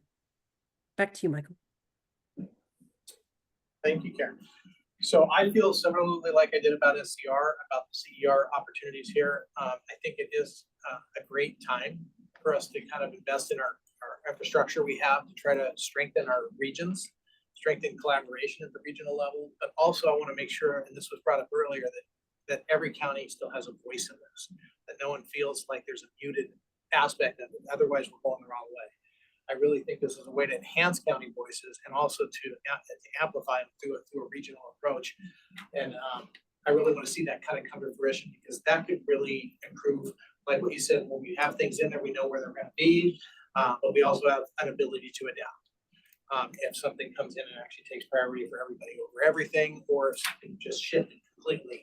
The earth shifted on tilt like it did this year, January, at the beginning of January. We need to be able to reprioritize pretty quickly. So I think that needs to be kind of the underpinnings of both the SCR and the CER. And just in case people were trying to, wonder, now I've got another acronym, what do these things mean? CER sort of precede an SCR, and SCR kind of aggregates the CER together, plus any system, other system changes that didn't emanate from a user enhancement request. So the SCRs are kind of aggregated CERs plus. But I do want to make sure that the emphasis is about county voice, regional collaboration, and making our structure work for us that we've established, or modifying it if it needs to. And that's what the directors here and membership, greater membership can influence. So thanks for taking this on. I appreciate it. Any other comments or questions from our board members, state partners on this presentation? Yeah, Michael, I'd like to make a comment. I'm doing a great talking today. I think this is all a great conversation today. And, I'm just looking at the agenda. We talked about strategic priorities from the director's level, and we talked about this high level roadmap from Sandeep's level, and we talked about SCRs and CERs. What we haven't talked about, but another part of this whole picture, is how we get community input, advocate input. There's that piece to it as well. And so I think it's great to be looking at all this together, and I really look forward to seeing, it's a maturing, right? We're really maturing into a intentional, highly performing entity that moves us as quick as we need to move, but also, you know, keeps us getting good input and very organized. So appreciate all the thought here and just can't wait to see how it all comes together. Yeah, no, I agree, and I think it's hard, it's because you're building, we are kind of rebuilding this house and the infrastructure part, which is not the fun, sparkly stuff, but it's necessary, right? A lot of this infrastructure that needs to be there in order for us to move more efficiently in the future. You know, we talked about with the advocates, the collaboration model, all of this having to, you know, converge, but the theme being all these things being kind of worked on in tandem with one another so that we can keep asking ourselves the questions on how these all fit together, you know, and I think that it's a really exciting time to do this. And so, you know, it won't happen overnight, but I think we're going in a great direction. Any other comments or questions from our board member state partners? Hearing none. Any public comment? Hi, this is Jen. Quick question. I know that there's an initiative process that's being developed for the public side with Benefits Cal and whatever else gets defined as public facing. Should I assume that that will kind of mirror a similar process? Some time ago, we did actually go through a confluence of bringing the online and the in-house through similar processes. So I expect us to be applying it to both. Okay, thank you so much. Any other public comment?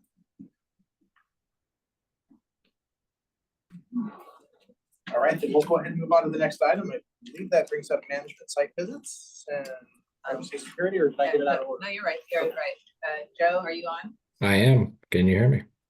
Yes. All right. My name is Joseph Nelson. I'm the Chief Privacy Officer for CalSAWS. And this topic is to share that going forward this year, both the privacy and security teams from CalSAWS will be attending the management site visits alongside our other representatives. This is to help foster more collaboration with our security and privacy counterparts within the counties and make ourselves available for the sharing of concerns and discussion of topics around security and privacy, which are sensitive and things that we have a difficult time doing in a larger management site visit session. So we look forward to participating in those, and we encourage the county teams to please take advantage of that, and we look forward to meeting you. All right. And said with a smile. He's very happy about privacy. Joseph, you embody the privacy officer, you know, persona. We feel secure. Thank you, Michael. Just give me just a minute. All right, thank you.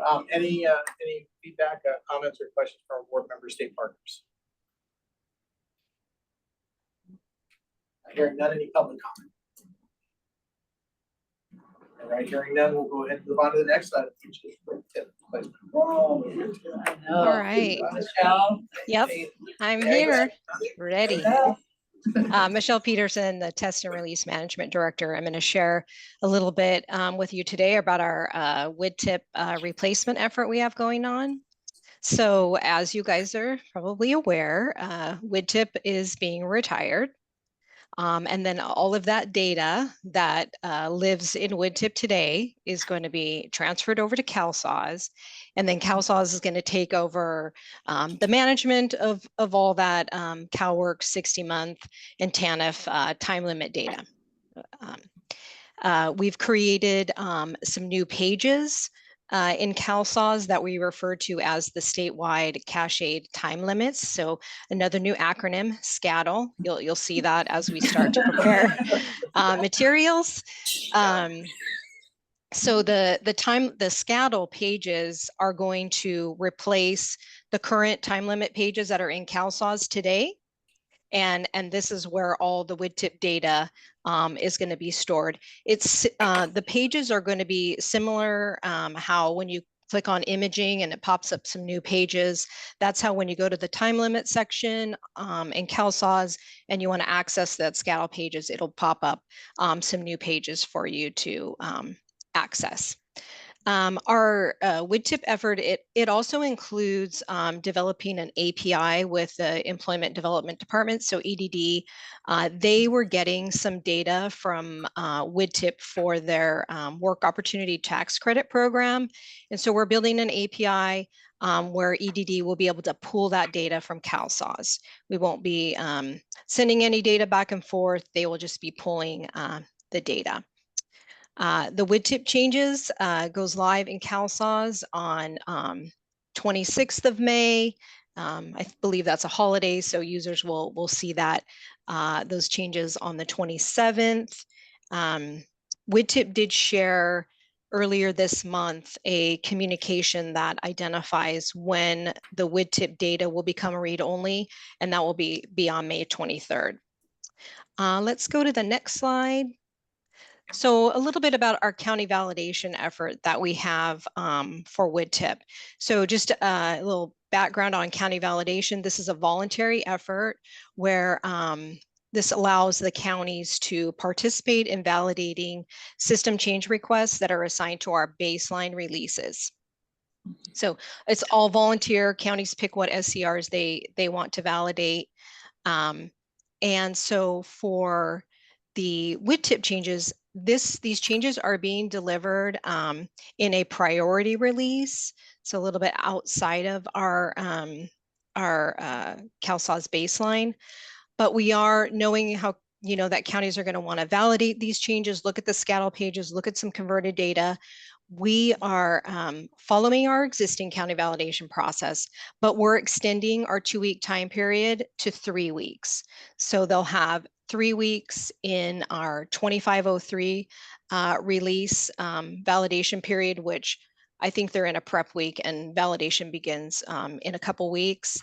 And then they'll have 3 weeks in our 2505 validation cycle. So a total of 6 weeks for counties to go in and look at those pages, look at some converted data. And I believe we have around between 16 and 19 counties that have volunteered to participate in our county validation for this effort. Typically, we have between 8 and 9 counties on an average. So really excited about the opportunity for counties on that effort. Next slide, please. And then last thing I want to highlight is some organizational change management that we're going to be doing for this effort. We're going to have some team is putting together some pre-recorded demos that'll be available to the counties. They are setting up some virtual meetings to go over these demos and functionality. I believe some of those invites went out yesterday, so that's for March. And then we'll have our normal page mapping information available. We'll do a glossary of terms. We're going to have a county readiness checklist that will be coming. We'll do a communication plan for our cutover activities. We'll have a Q&A document, and also we're updating any existing job aids related to training, related to time limits and those existing time limit pages. That's all I have on this item, Michael, so I'll send it back to you. Thanks, Michelle. Just a couple questions. As far as volunteering, so are we added classes. That's what I was telling you. I knew you were gonna. sorry. I didn't mean to interrupt. Fine. No, Classroom wanted to make sure they're part of it. Oh, it's like already on the yep. list. Yep. Yeah. So actually very nice. So is this a direct cutover? So basically, one day we're still using WIDTIP, the next day it's CalSAWS. There's no more WIDTIP. There's no bridging. There's no anything like that. That is correct. Michael, WIDTIP will be available for a 1-year period and read only, so counties will be able to go there and look at that data, but we're no longer sending any data to WIDTIP. Okay, so they'll have it for a year for a look back at prior. Correct. So no prior time clock data is coming over. It's basically going to cut new, or they are bringing over prior time. They are, yeah, all historically, existing data. CalSAWS too. Okay. All Yeah, existing. that's one of the elements we don't purge. Okay. This time clock. Yeah. So it's all coming over, yeah. And so we're working with OTSI right now on those data conversion activities and that cutover checklist. So Michelle's point is when it's turned off on the 23rd, that's when we freeze it, because they gotta start extracting the data, so the interface gets turned off, no workers can update it directly. So it's truly a mini conversion that we'll be going through. A couple of other things I wanted to just point out, Michelle, sorry, because I'm talking, and I do Adam over here across the room.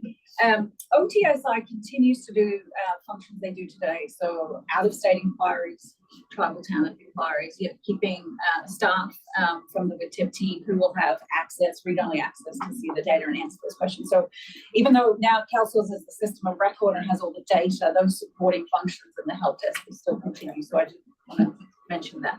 I felt the glow of a huge smile from Adam's side of the room. Finally. Not quite ish, it's going way ish. It's going, okay, it's going away ish. I'll take it. Yeah, that's right, right? This has been on the books for a while. I can stop staying up at night trying to find football. Yeah, they're still around. Okay, any other comments or feedback from our board members or our state partners?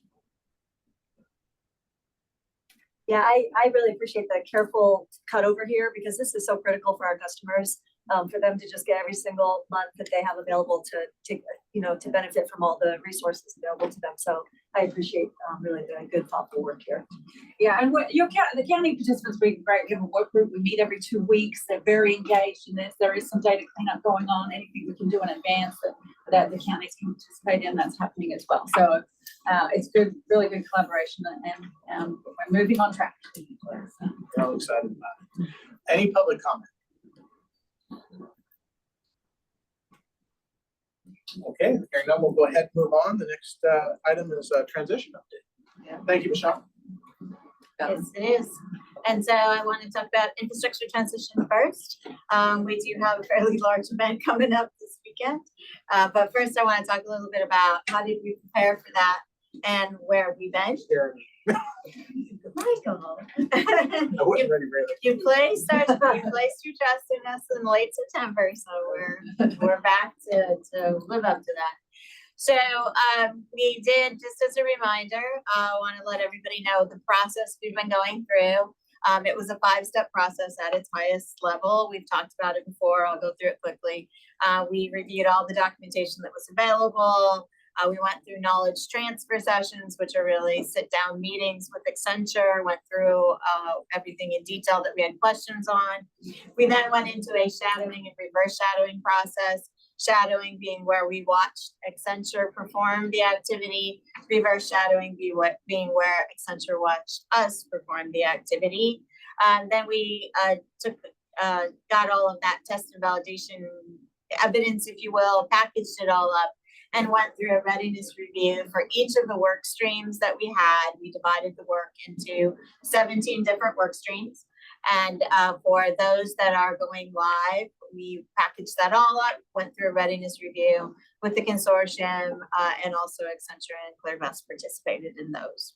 So if we can move on to the next slide, let's talk about what we had already accomplished.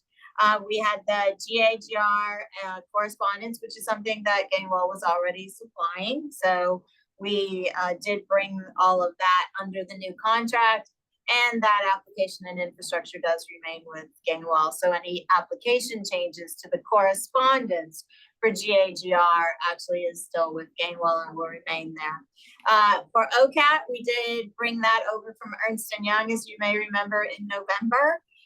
We did take both the application and the infrastructure at that time. We will be working with Deloitte as they start their M&E transition to transition over the application to them. Since Ernst & Young was exiting, someone had to pick up the application in the meantime, which is really what happened there. So we'll be moving that over, but for now, we are running OCAT both from the application and the infrastructure perspective. And then we have always provided the Benefits Cal Technical Service Desk, but in November, we did transition that to the new contract as well. So now let's talk about what's happening this weekend. So this weekend, we have a number of work streams going forward. I tried to sort of categorize what those areas of work were. The core infrastructure services are transitioning to Gainwell onto one. That includes cloud operations, the network, so that includes the networks out to the counties, infrastructure security, and the analytics infrastructure. So the platforms upon which CalSAWS runs will be transitioning from Accenture to Gainwell this weekend. County support services, there are several of those that are transitioning as well, some of which we already supplied under the Accenture contract. So we are also taking the CalSAWS service desk under that Accenture contract we supplied. We had people who answered those calls. We're taking that over as direct. We also had the remote maintenance technicians under that Accenture contract. We supplied the people, so we will be now doing that directly. We're taking over the ServiceNow tool and production operations, the part of production operations where you got broadcasts, alerts, that part of it. Batch operations, which you may be used to being under production operations, remains with Lisa's team. And then last but not least, project support. So this is much more related to the CalSAWS project itself. We have the technical support, so all of the PCs, laptops, the different things that people need on the project, project management, of course, and hardware, software procurement, and then any county purchases that are related to procurement. One thing I did want to note is that we are doing a transition in place. So for the most part, you should not notice. And there's been a number of things that Gainwell's already been doing, and luckily you did not notice, which was my objective. So patching, for example, I'll just give you a few examples. We've been doing a lot of things. So patching for the last couple of weeks has been completely executed by Gainwell. So in production as well, we have been doing all of those. The deployment that you're currently running on, so that base deployment from last weekend, was deployed by Gainwell as well. So as always, Lisa's team creates the changes, does the package, gets that all ready to go. But as far as deploying that out to all the environments, including your production environment, the current deployment you're running on right now was deployed by Gainwell. So a number of these things we have been doing underneath Accenture, sort of just being there if we had questions. The other thing that I wanted to note, there is a couple of things that are changing. They are in a CIT, which was issued earlier this week. One is if you need after hours support from the infrastructure team. So you find after the CalSAWS service desk is gone dark that you've lost connectivity.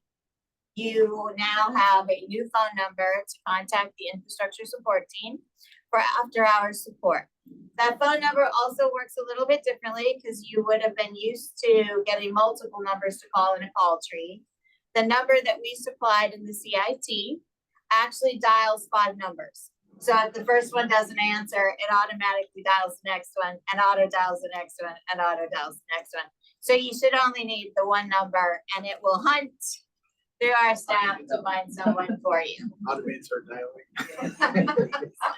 So the other thing that has changed, and also in that CIT that was issued this week, is we have expanded the service desk hours. And probably the most important part of that is you will now have CalSAWS service desk availability on Saturdays.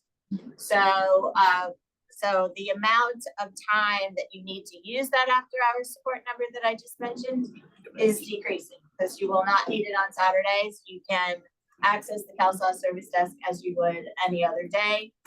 So the only dark day for the CalSAWS service desk is now going to be Sundays. So so that's what's cutting over this week as effective 2/1.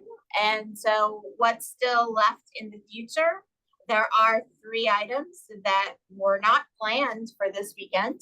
They did have future dates because of either their complexity or interesting things related to the contracts. So we have 3 items not going across this weekend. Now that does not mean that the actual infrastructure didn't go. For each of these components, there is infrastructure, but there are other components in these that are not coming over until the dates that you're seeing here. So imaging provided by Highland. So we only have the infrastructure as it relates to the APIs that Lisa maintains. The rest of that's maintained by Highland. but we do have a transition we need to do there as well. Currently planned to execute on June 1st. We have contact center, which is currently expected to transition July 1st. And then what you would know as ForgeRock access management, what you would know as ForgeRock, name has changed to Ping Identity for those of you who keep up with that stuff. That transition date is yet to be determined because we are working with Sandeep and Robert and other people in the consortium to figure out our long-term strategic direction there. So that will be determined in the future. So those three, other than from the core server infrastructure perspective, will be transitioning in the future. And with that, I will turn it over to Rajesh to talk about the M&A transition. Thank you, Don. Just quick introduction, Rajesh Tailiani, Deloitte project manager. So want to provide a high-level overview of transition plan from Deloitte. I'll start with the guiding principles, and essentially we're talking about 3 guiding principles. First and foremost, seamless continuity of operations. We understand that there are ongoing operations and vendors have a day job. So if we come into a session, we'll come prepared with our due diligence and try to minimize the time from our vendors. That's first guiding principle. Number 2, a very collaborative approach. I've already reached out to Don and Lisa, and we'll have series of meetings on that front, and we'll work with them and figure out a way to work on the KD sessions in a very collaborative fashion. Number 3, from a risk mitigation point of view, obviously Gainwell is just went through the process, so we'll learn the lessons learned from them. And even on our transition, we'll break it down into logical chunks, and then we'll kind of break it down that way, and I'll talk about that in the next slide. But the idea it is to break it down into small chunks, lessons learned, implement, and go to the next group. So we go to the next slide. So again, each group, similar to what Don mentioned, goes through a set of phases, starting with planning, your KD sessions, the job shadowing, reverse job shadowing, cutover, initial ops, final review. And again, group 1, Don mentioned about OCAT, that's what we will focus on, and we are expecting that to kind of take over in early April, followed by group 2, which is mostly prod ops and technical components. Group 3 is SCR, and we have some support services, and then group 4 will be PMO, tech art, innovation. So that's the way the plan. Again, this is a draft. We are continuing to have discussions with our vendors, with consortium, and we'll finalize this in the next few weeks or so. Go to the next slide. So at a high level, the thought process is 25.09 we will be in a job shadow mode, and then 25.11 is where what I call is hands-on keyboard or reverse job shadowing. That's what we'll do, and from that point onwards, pretty much Deloitte will drive the delivery of the releases. Again, draft, we had discussions with Karen, Michelle, Lisa, ongoing discussions. We hope to finalize this soon. Back to you, Michael.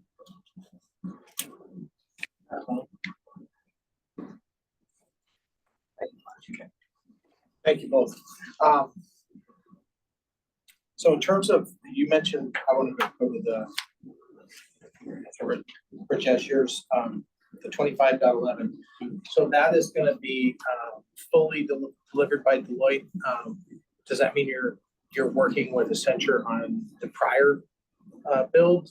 Yeah, exactly. In a collaborative fashion? I'm just trying to understand what the maturation process is. Yeah, so if you look at the 25.09, the first one, that is where what we are calling is job shadowing, meaning Accenture does their part and we watch, observe. The 25.11, we go into reverse shadow, meaning we actually do the work and they observe. Okay, so they're still involved. All right.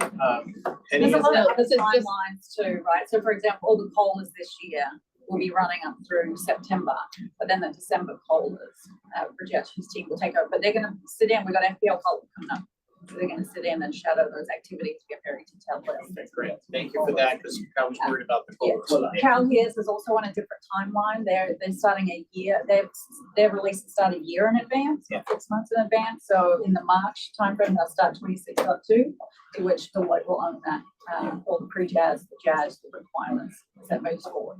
And so there's a variety of activities that will actually, we need to look at on a case by case basis, just make sure there's that KT shadow opportunity, reverse shadow.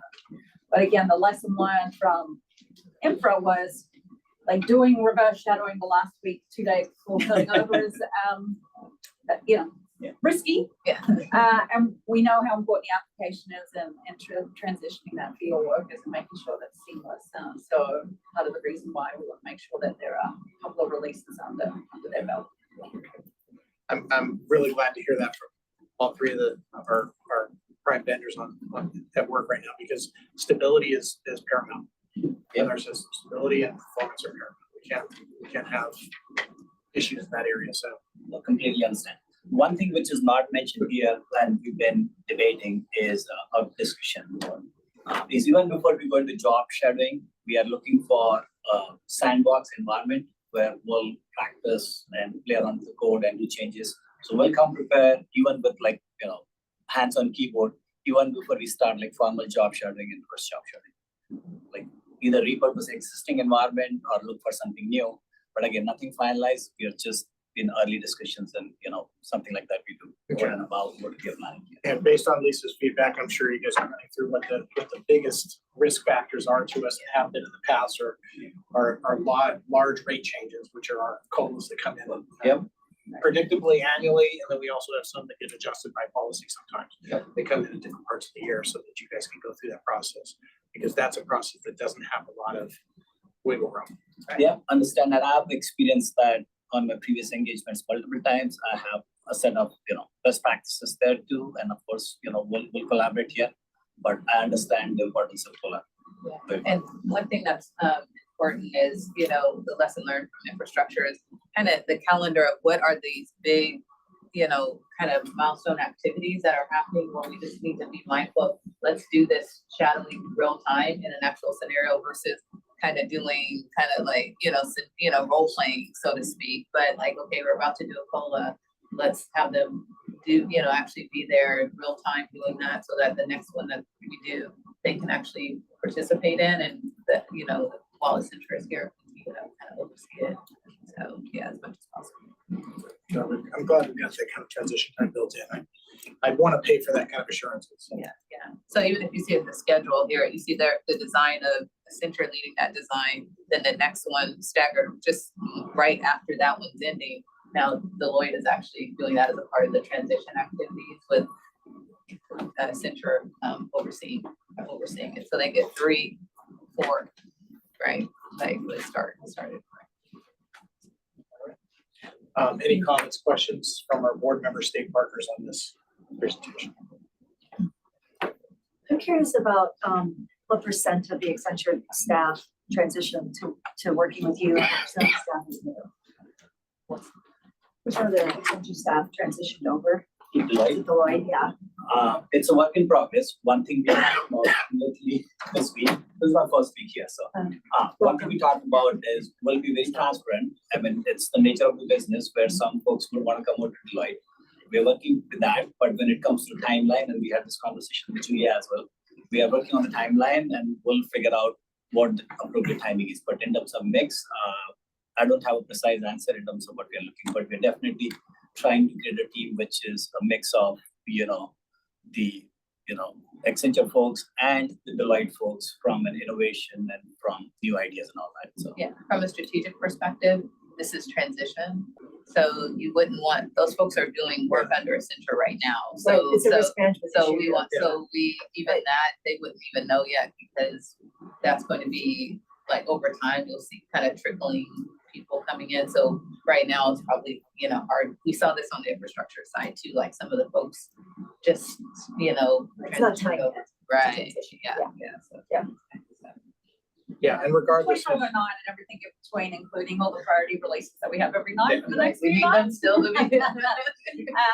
need to deliver on those services. Yeah, regardless of who's doing the work, they need to be capable, they need to be brought up to speed, they gotta get, you know, not their feet wet to get to all the way up to their neck in this, because we have the largest system, you know, anywhere. Right. And we can't afford to have a team that's not ready, so I'm really expecting a lot of investment this time. Yeah. Yeah, and I just want to echo what Michael said. I know you said this, but I want to say it too. We cannot go down. We cannot be down. We can't be down for a day. We can't be down for 5 hours. It's too impactful. Completely understand, completely understand. Yep. Okay, any public comment? I just wanted to say a couple things. Is that all right? Absolutely. All right, as we're on the cusp of flipping the switch, if you will. Actually, something you just said, Marla, reminded me of this. You know, we've been doing this for 2 decades at this point. And Arnold, you know, he had a personal priority to care for a family member today. So I'll do my best. Arnold face. You know, I'm reminded, you know, people think this is a technology project, but at its heart and its core, it's a people project. And as you know, I personally say goodbye to about 100 people with the infrastructure transition. It just reminds me of until Gen AI takes our jobs, and I may be an avatar. You know, this project is run by people, has always been. But it's not just about having bodies and seats. It's not about warm bodies. To your point, it's about having the knowledgeable people. It's having people who feel accountable for what we do. It's super important. You know, not just having consultants drop in and drop out and think, you know, this is a 2-year gig. It's not. It's a commitment.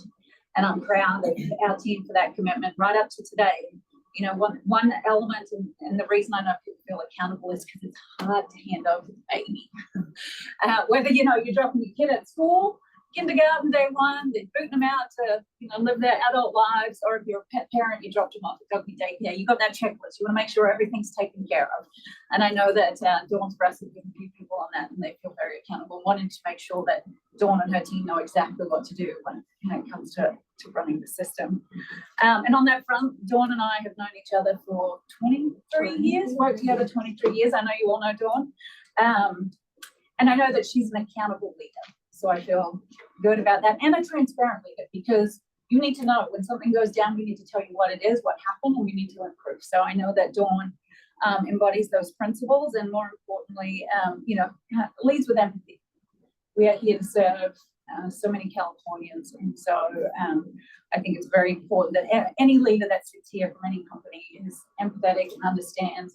You know, we live in the community that we serve, and so I think that you know, I look forward to next week. Like I said, I actually have priority releases tomorrow night, Saturday night, and Sunday. We have a lot of changes queued up, Michael, to serve our, you know, displaced residents in California, the horrible fires that occurred. And so I will have you hopping for the next few weeks. So as we deliver those services and make sure people are getting those benefits.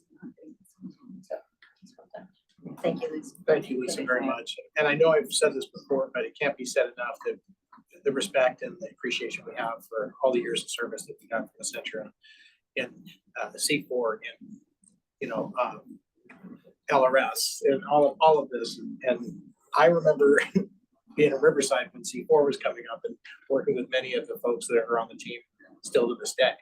And those relationships are strong, and I expect us to keep building those, because I'm going to step away from here and someone's going to come into my seat, and they have to have the same expectation about accountability on our end. Because I do believe accountability is a two-way street.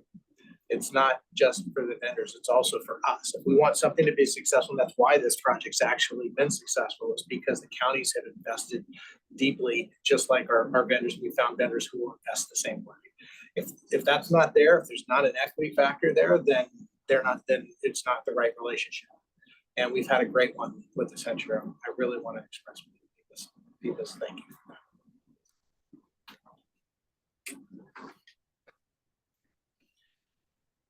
Where were we? Public comment. Public comment on this. I think that was just a mic slip. Okay, we'll mute and then move on to the next item, which is the Fresno Gen I.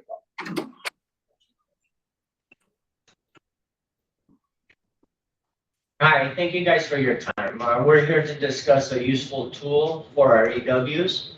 Below you'll see some stats that we've generated since June 28th to January 18th, 2025. Michael, is that Michael?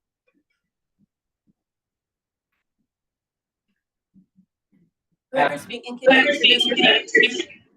Sorry, this is Michael Frazier, Social Service Program Supervisor here at Fresno County. Sorry about that. Yeah, and Michael, you might want to make sure that nobody else in your room has their mics or their speakers on, because it creates an echo and then we can't hear you correctly. Can you guys hear me now? Yep. Okay, thank you guys. So since go live, we have generated 160,000 plus summaries. Those 100% of those summaries have generated within 60 seconds. 8 seconds is our average once the call ends at those summarized.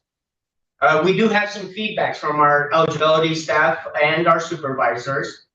The eligibility workers state that it handles heavy accents very well, both on the client side and on our staff side. One eligibility worker expressed that the summary assist allows them to focus more on their customer service and their call handling than doing the actions and documenting such as they previously did. One of our supervisors noted the value of having that draft summary. If a staff member is called away, one of our experienced individuals, they are able to go back to it, draw up that summary, and finish up their narration as is appropriate. One of our supervisors described improvement in regards to the reviews and the QA process. This has led to us having to correct our staff and train our staff up a little bit in regards to what they are narrating and how they are narrating. Next slide, please. So Gen AI summary content, again, from June 28th through January 18th, 2025, 80% are unedited by our eligibility workers. 20% have been edited by them. This is the qualitative takeaways that we've reviewed. Fresno eligibility workers are required to add details to case action completed after calls. Personal details, benefit calculations, some of those things that we have programmed Gen AI not to pick up. PII, various things like that, and we can add it in later. Based on the reviews of the summaries, the Gen AI technology is accurately summarizing the calls. The edits tend to be delay in receiving benefits and preference that the staff members are doing. They are adjusting the content to match the preferred format, length, and details. So this has led to training opportunity, and so we are training our staff to review it and update it as is appropriate, not necessarily to their preference. And so this has, we are working on getting those edits down. And thanks, Michael. So now we'll be talking a little bit about our takeaways on the right-hand side of the slide as well. So as Michael was discussing those takeaways on the left, those are from a subset of about 600 summaries that we reviewed with greater than 50% content edited. So I wanted to take a deep dive into the summaries that are having the most edits by the eligibility workers and seeing what was being changed there. So that is the content that Michael covered.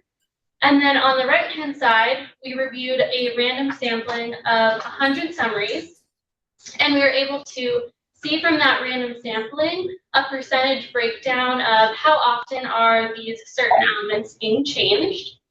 So one thing to note that the number one item there on the slide, that the case actions were added in 21% of the summaries in the random sampling.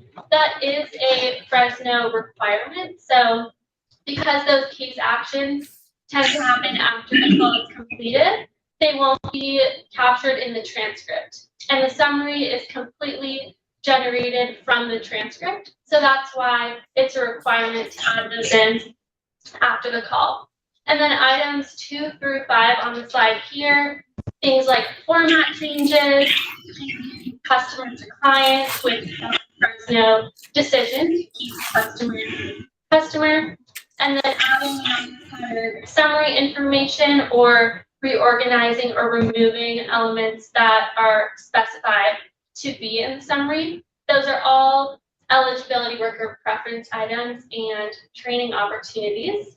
So if we do go on to the next slide, we have some next steps from this initial comparison of the Gen AI versus the edited summaries. So we'll continue building out management tools for supervisor insights. So the CalSAWS Gen AI report is what allowed us to gather those takeaways that we showed on the previous slide. It's a report that shows the summaries before and after they're edited by the eligibility worker. So by having that tool available, that allows us to further analyze and discuss these findings as more and more summaries are generated to continue uncovering more and more insights. And then finally, continuing to share training opportunities with Fresno eligibility workers who are making those edits that are not in line with the Fresno guidelines. So yeah, anything? Yeah, and we are working on those opportunities to train our staff in regards to making sure that the content is sufficient for the next person that looks at the case without making too many changes if necessary. We want to make sure those changes are necessary in the context of the narration. Thanks. So that concludes our content for today. Back to you, Michael.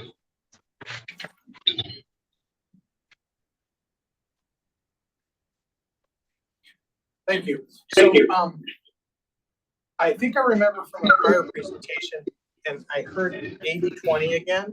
Is that been similar in terms of unedited versus edited summaries? Has that kind of stayed at that level, or has it been getting has the percentage changed much? Yeah, so that's our average since launch, and we're seeing it continue to be around those percentages week over week. Since then, we have put out a best practices to all of our staff members, and we are working on some of those individuals that were going in there and making some of the edits so that we can make sure that those edits are necessary. Yeah, I'm just trying to find out what would be a target sort of benchmark of how accurate we can get to versus what is something that's going to not be reachable. Have you guys been able to sort of try to come up, kind of look at what's in the 20% to figure out what part of that could be absorbed into the 80% area? Yeah, some of that was, again, it was preference in regards to how they wanted it in there. And so some of the edits were, you know, it said social security number, they're changing it to SSN, date of birth, DOB, certain things like that, that we've made adjustments as we've gone along with our enhancements to make this more user friendly and so that less edits are starting to occur. I think what you're asking. Yeah, it's just in preparation for broader deployments that we do that level of assessment so that we can see that it doesn't, you know, then drive the percentage down as you have other jurisdictions using it. Yeah, and I think the reason why we wanted to, because you know, when you use the word accuracy, it's not inaccurate, it's just the editing, right? So date of birth is still accurate, but they're putting DOB instead, right? So I think that's why this is important over here, is that we're actually not seeing any inaccuracy at all.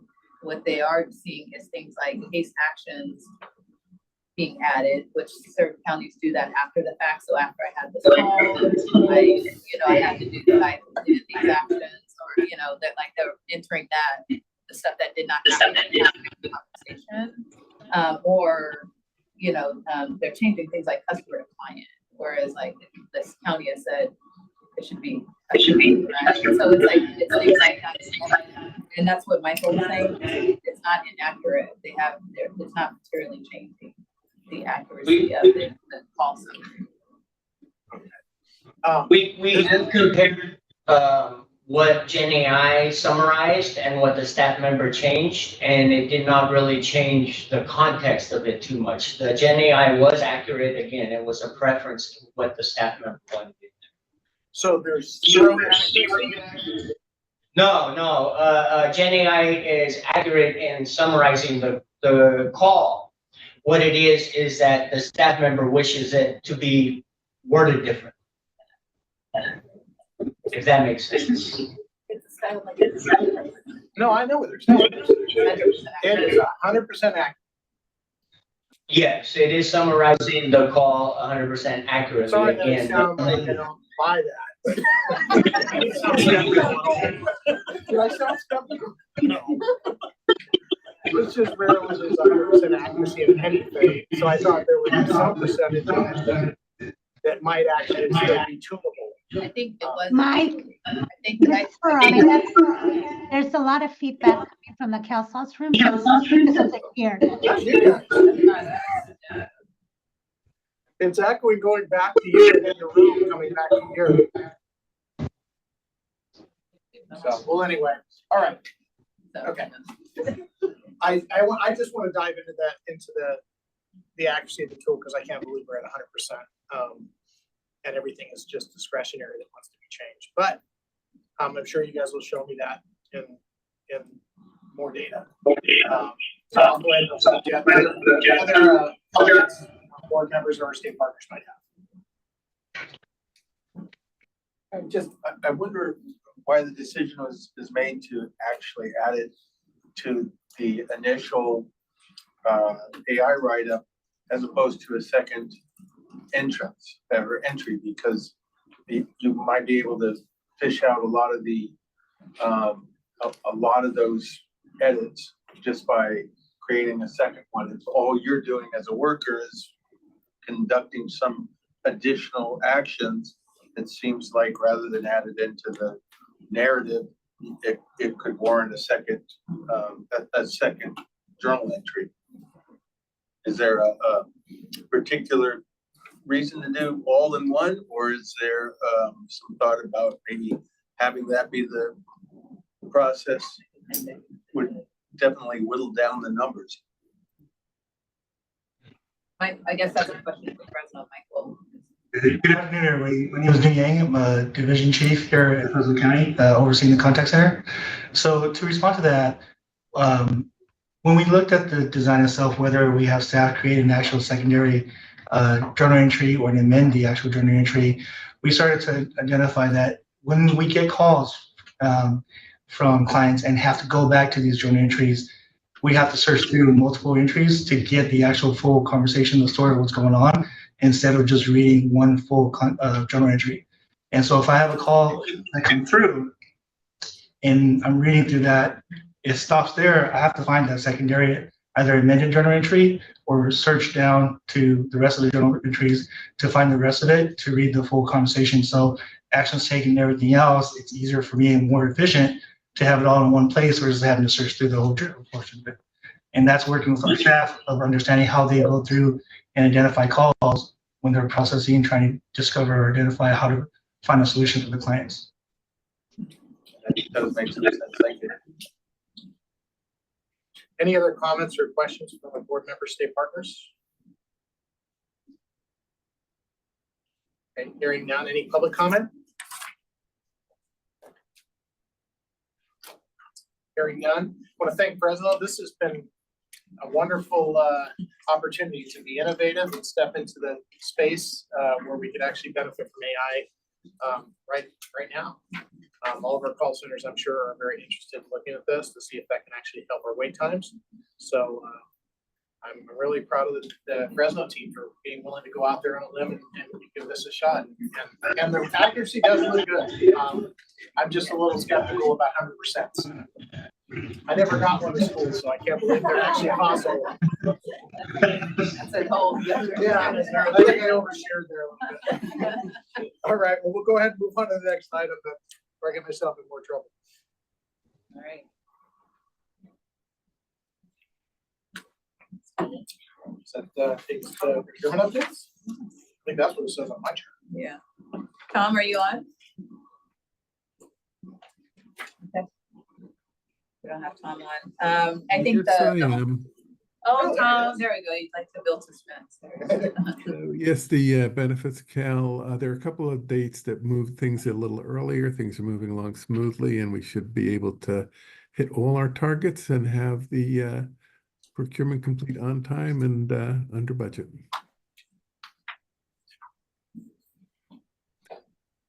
Then the quality assurance, we're in the process of developing the requirements and getting those socialized with everyone. And the RFP is still on target to be released August 11th of 2025. And we're hoping to get a number of qualified bidders. Any questions? Any questions or comments from our board member state partners? Any public comment? Okay, thank you, Tom. Appreciate it. That takes us on to the next item. Your review? Yeah, this is just a. Yeah. So this is just a replay of, we shared this at the end of last year. I think, you know, to echo, you know, what Michael said, and, you know, the sentiments of, you know, we have a transition of vendor. CalSA's accomplished a tremendous amount of work last year. And so we just thought it would be good to kind of pause and celebrate that, so.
Okay.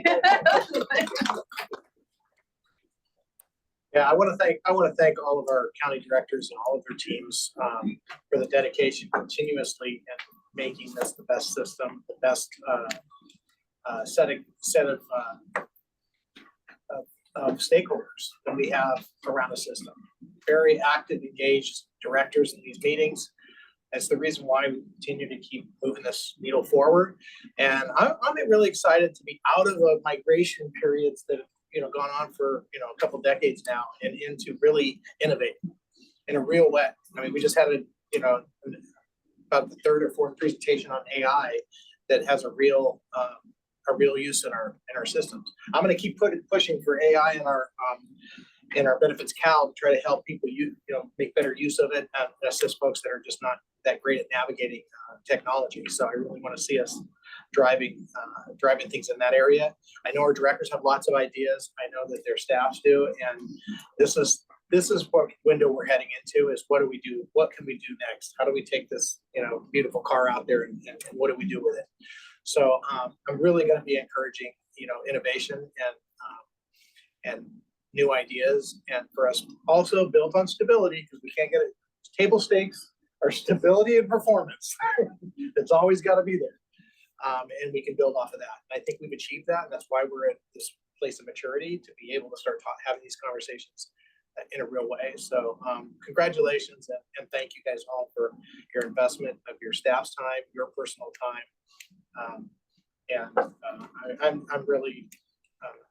I'm really positive about the future for CalSAWS and for our 15 counties in California. I think we're going to be the ones doing road shows and things, nationally, and finally getting California some positive hug with the feds. They can't yell at us anymore that we're on multiple systems. And maybe we'll be on the few panels, going forward. I would think that there's a lot to learn for other states from us, what we're doing here. We're doing very well. So I think we should be very proud of that. And I want to thank you guys. I think that still has to do. Is there any comments or any feedback from our directors or our state partners on that one? Yes, state partners too. I know I lost a state partner, so he's not going to comment. Any public comment? Okay. No, that brings us to the very last item before everybody can run to airports or go take care of their kids or get back to partial part of the Thursday. Last item. Huh? You want to cue it up? Sure. Okay. So the last time we had a conference was January 2025. That was our 2024, sorry. Yeah. So the next conference is June 2025, and Mr. Lee here made us a cool little video to introduce it. So Maria, will you please play the video? Congratulations to all the counties in California. You did it. You made what many thought was impossible, possible. 58 counties, one system, and most importantly, one mission.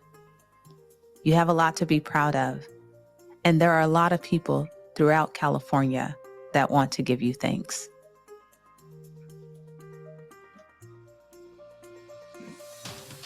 But we're not done. In fact, we're just getting started.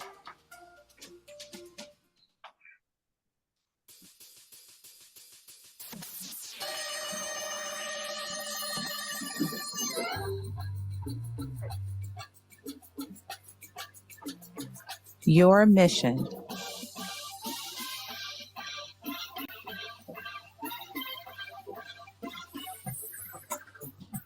Should you choose to accept it,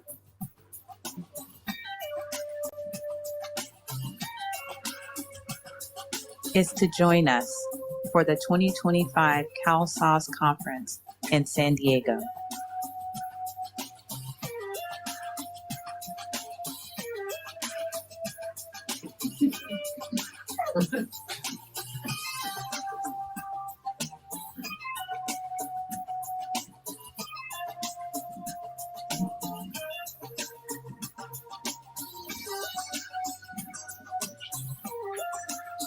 We look forward to seeing you there.